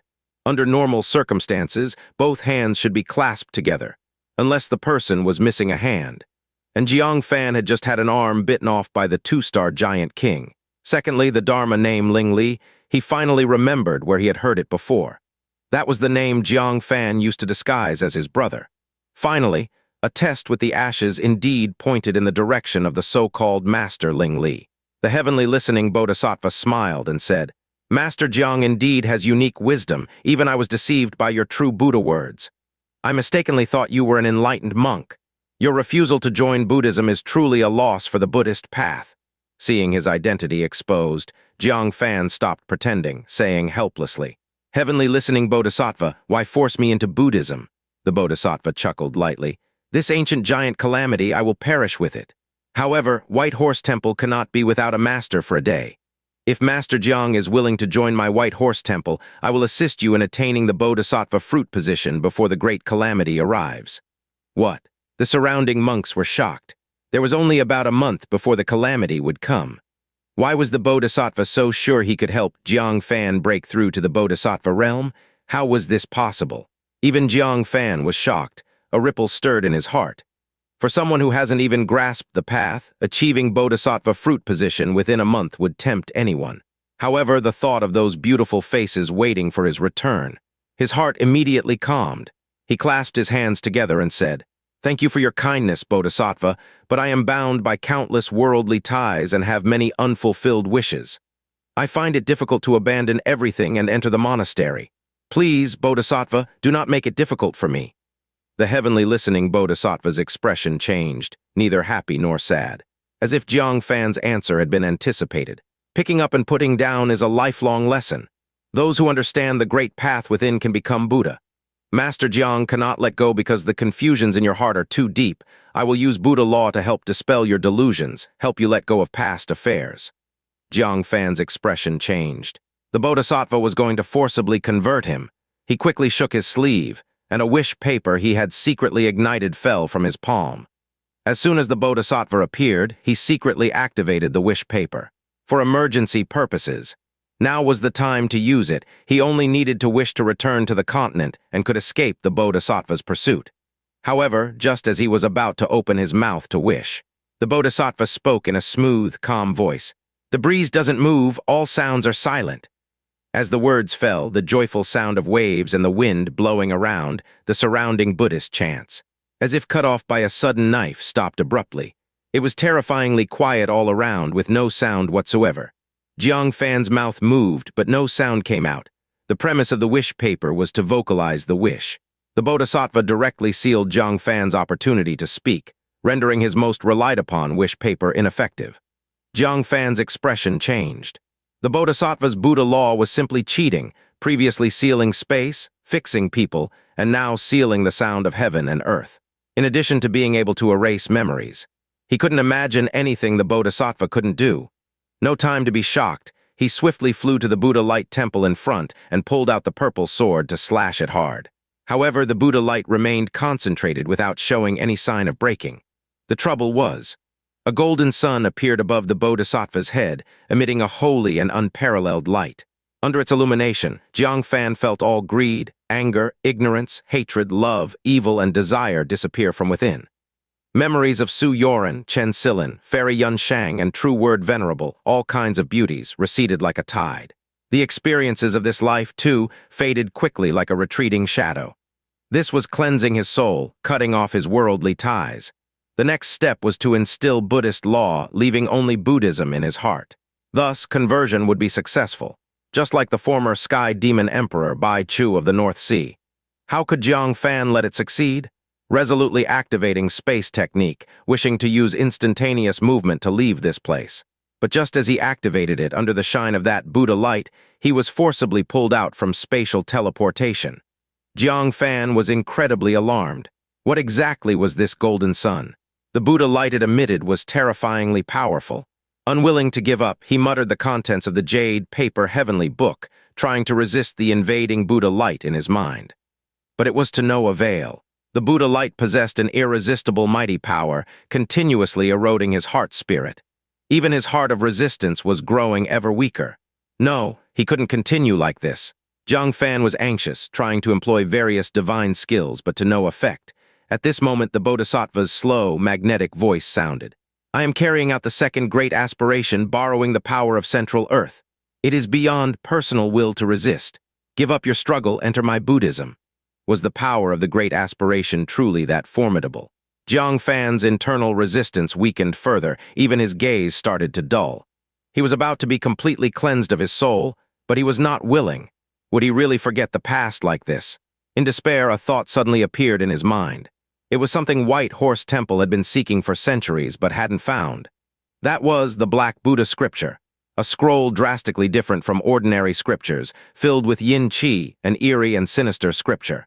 It was discovered in the underworld of the old heavenly mechanism pavilion, in a cave with many hell-language tombstones. Later, he learned that White Horse Temple sent people annually into the underworld to search for this Black Buddha scripture. At that time, Jang Fan was only in the core formation realm. Wary of White Horse Temple's power, he never dared to bring it out. Now, compelled by the situation, he could only use it.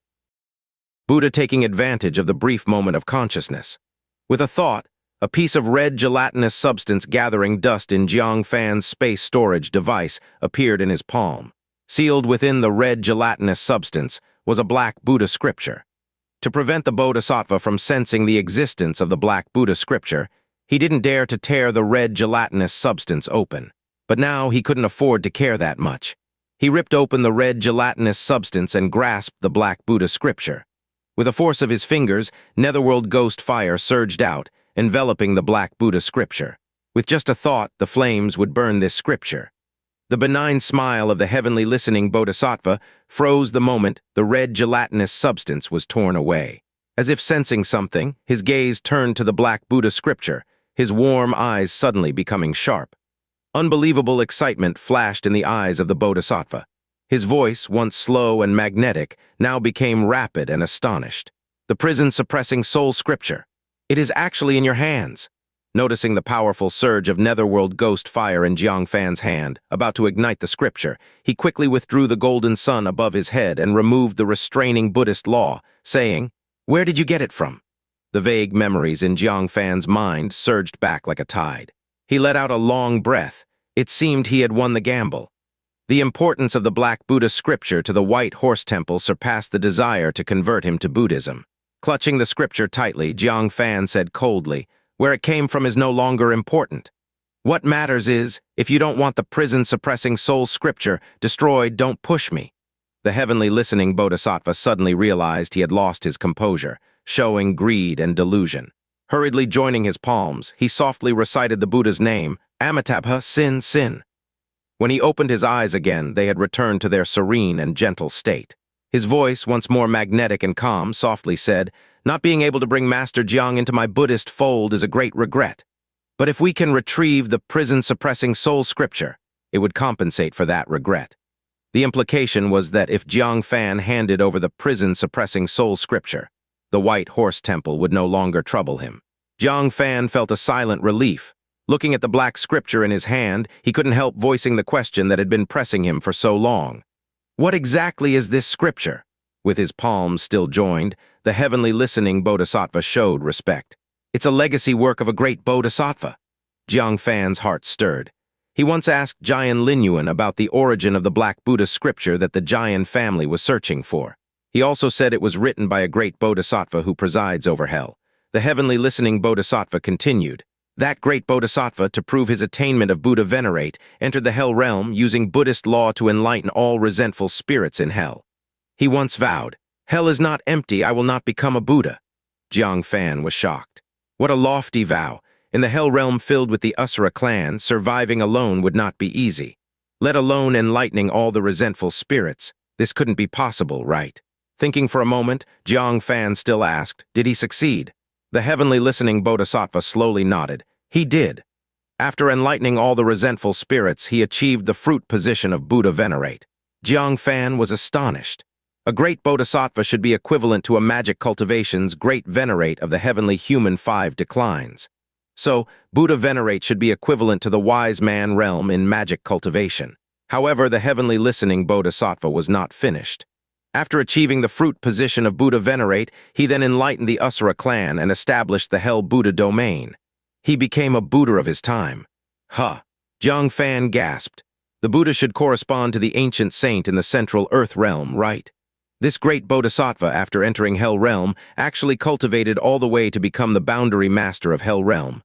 That's 2 against the heavens. The heavenly listening Bodhisattva said, the prison-suppressing soul scripture in your hand was created before he became a Buddha. By mastering its Buddhist law, we could also, in a catastrophe, enlighten wrongfully deceased resentful spirits and attain the fruit position of Buddha Venerate. Jang Fan fully understood. No wonder the White Horse Temple has been so persistent about the prison-suppressing soul scripture for centuries. Because the paths of Buddhist practitioners and magic cultivators are different. The great venerates of magic cultivation's heavenly human 5 declines seek to enter enlightenment, needing to establish merit. Once merit is achieved, they naturally enter wisdom. But Buddhist practitioners seeking to attain the fruit position of Buddha Venerate need not merit, but to change all beings' fate. The Bodhisattva in Hell Realm, by enlightening all resentful spirits in the world, successfully attained the fruit position of Buddha Venerate. The White Horse Temple also wanted to replicate his path, becoming a Buddha and proving the way. Just as a millennial ancient giant catastrophe occurs, Central Earth will inevitably fall into chaos, with endless resentful spirits. It's the best time to cultivate the prison-suppressing soul scripture. No wonder the White Horse Temple would so easily give up enlightening Jang Fan for the prison-suppressing soul scripture. This scripture is too significant to them. Jang Fan frowned slightly. The Jian family needs this scripture to suppress their resentment and bloodlust too. It's strange, since this scripture came from the Hell Realm, how did both of you know about its existence? The heavenly listening Bodhisattva said, how the Jian family knows is not known to me. Our White Horse Temple learned about it because over 1,000 years ago, a Bodhisattva from the Hell Buddha domain gave a dream to a Bodhisattva of the White Horse Temple at the time, before dying. He told us that the great Bodhisattva who descended into hell from our central earth had already proved the fruit position of Buddha Venerate. Moreover, the prison-suppressing soul scripture he created was quietly brought to central earth. Jang Fan looked thoughtful. The time point over 1,000 years ago, again from the Hell Realm. There could only be one place, the underground world of the old heavenly mechanism pavilion. It was likely that the Bodhisattva from the Hell Buddha domain died in the underground world, and before dying, gave a dream to the White Horse Temple. Coupled with the fact that the Black Buddha scripture originates from the underground world, it all corroborates that the Bodhisattva's words are credible. Then it's strange you know about the prison-suppressing soul scripture because someone gave you a dream. What about the Jian family? That Bodhisattva from hell couldn't have given them a dream, too? Jang Fan asked in puzzlement. Suddenly, he remembered the slaughter steel obtained by the Jian family. The origin of the slaughter steel is quite interesting. Several hundred years ago, it fell in Taikang state, and the ancestors of the Jian family, being highly skilled, seized it. From then on, the Jian family thrived on the slaughter steel, but it also brought endless troubles. Because the practice of slaughter skill on it, inevitably, due to the sedimentation of murderous aura, leads to madness and eventual death. Therefore, the Jian family had to seek the Black Buddha scripture to suppress the resentment. It seems like this stele is prompting practitioners to find the Black Buddha scripture. And those who know about the Black Buddha scripture are very few, only from the Hell Realm. Suddenly, Jang Fan shuddered all over. His pupils widened with an intake of cold air. Asura Saint Sun! The Asura Saint Sun and Qiu Xing were the only two from the Asura clan who escaped the underground world. Qiu Xing is already dead, leaving only the Asura Saint Sun who knows about the Black Buddha scripture.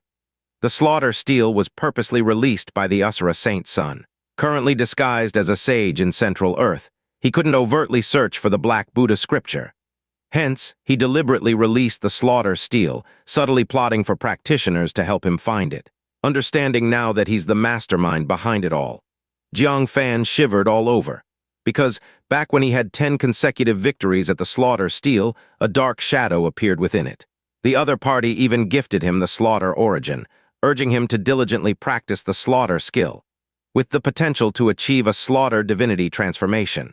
There was no doubt that this dark shadow was a remnant soul left by the Asura Saint Sun. He had already crossed paths with the Asura Saint Sun. Peril filled with intense slaughter origin. It was a gift from the remnant soul of the Asura Saint Sun. Even the heavenly listening Bodhisattva couldn't help but squint. This origin is not of our Central Earth. Indeed, this surely comes from the Hell Realm. Jang Fan's eyes flickered. The Asura Saint Sun gifted him slaughter origin and repeatedly urged him to practice the flawed secret technique on the slaughter stele. What is the intention? Could it be that in the end, his body would be controlled by the Asura Saint Sun? He forcibly resisted the urge to destroy the blood pearl. If destroyed, the Asura Saint Sun would inevitably notice, which would be even more unwise. Better to let the Yin corpse try to cultivate it and see what trick the Asura Saint Sun is playing. He retrieved the blood pearl and asked in confusion, "Bodhisattva, is the prison-suppressing soul scripture only useful to those on the Buddhist path?" The Asura Saint Sun painstakingly set up a scheme for hundreds of years, searching for this scripture. Could it be that he wants to seek enlightenment? The heavenly listening Bodhisattva slightly shook his head. "I don't know, but there must be a reason it was secretly taken out of the Buddha domain. Why don't you open it? Let's take a look and uncover the reason." Jang Fan was tempted.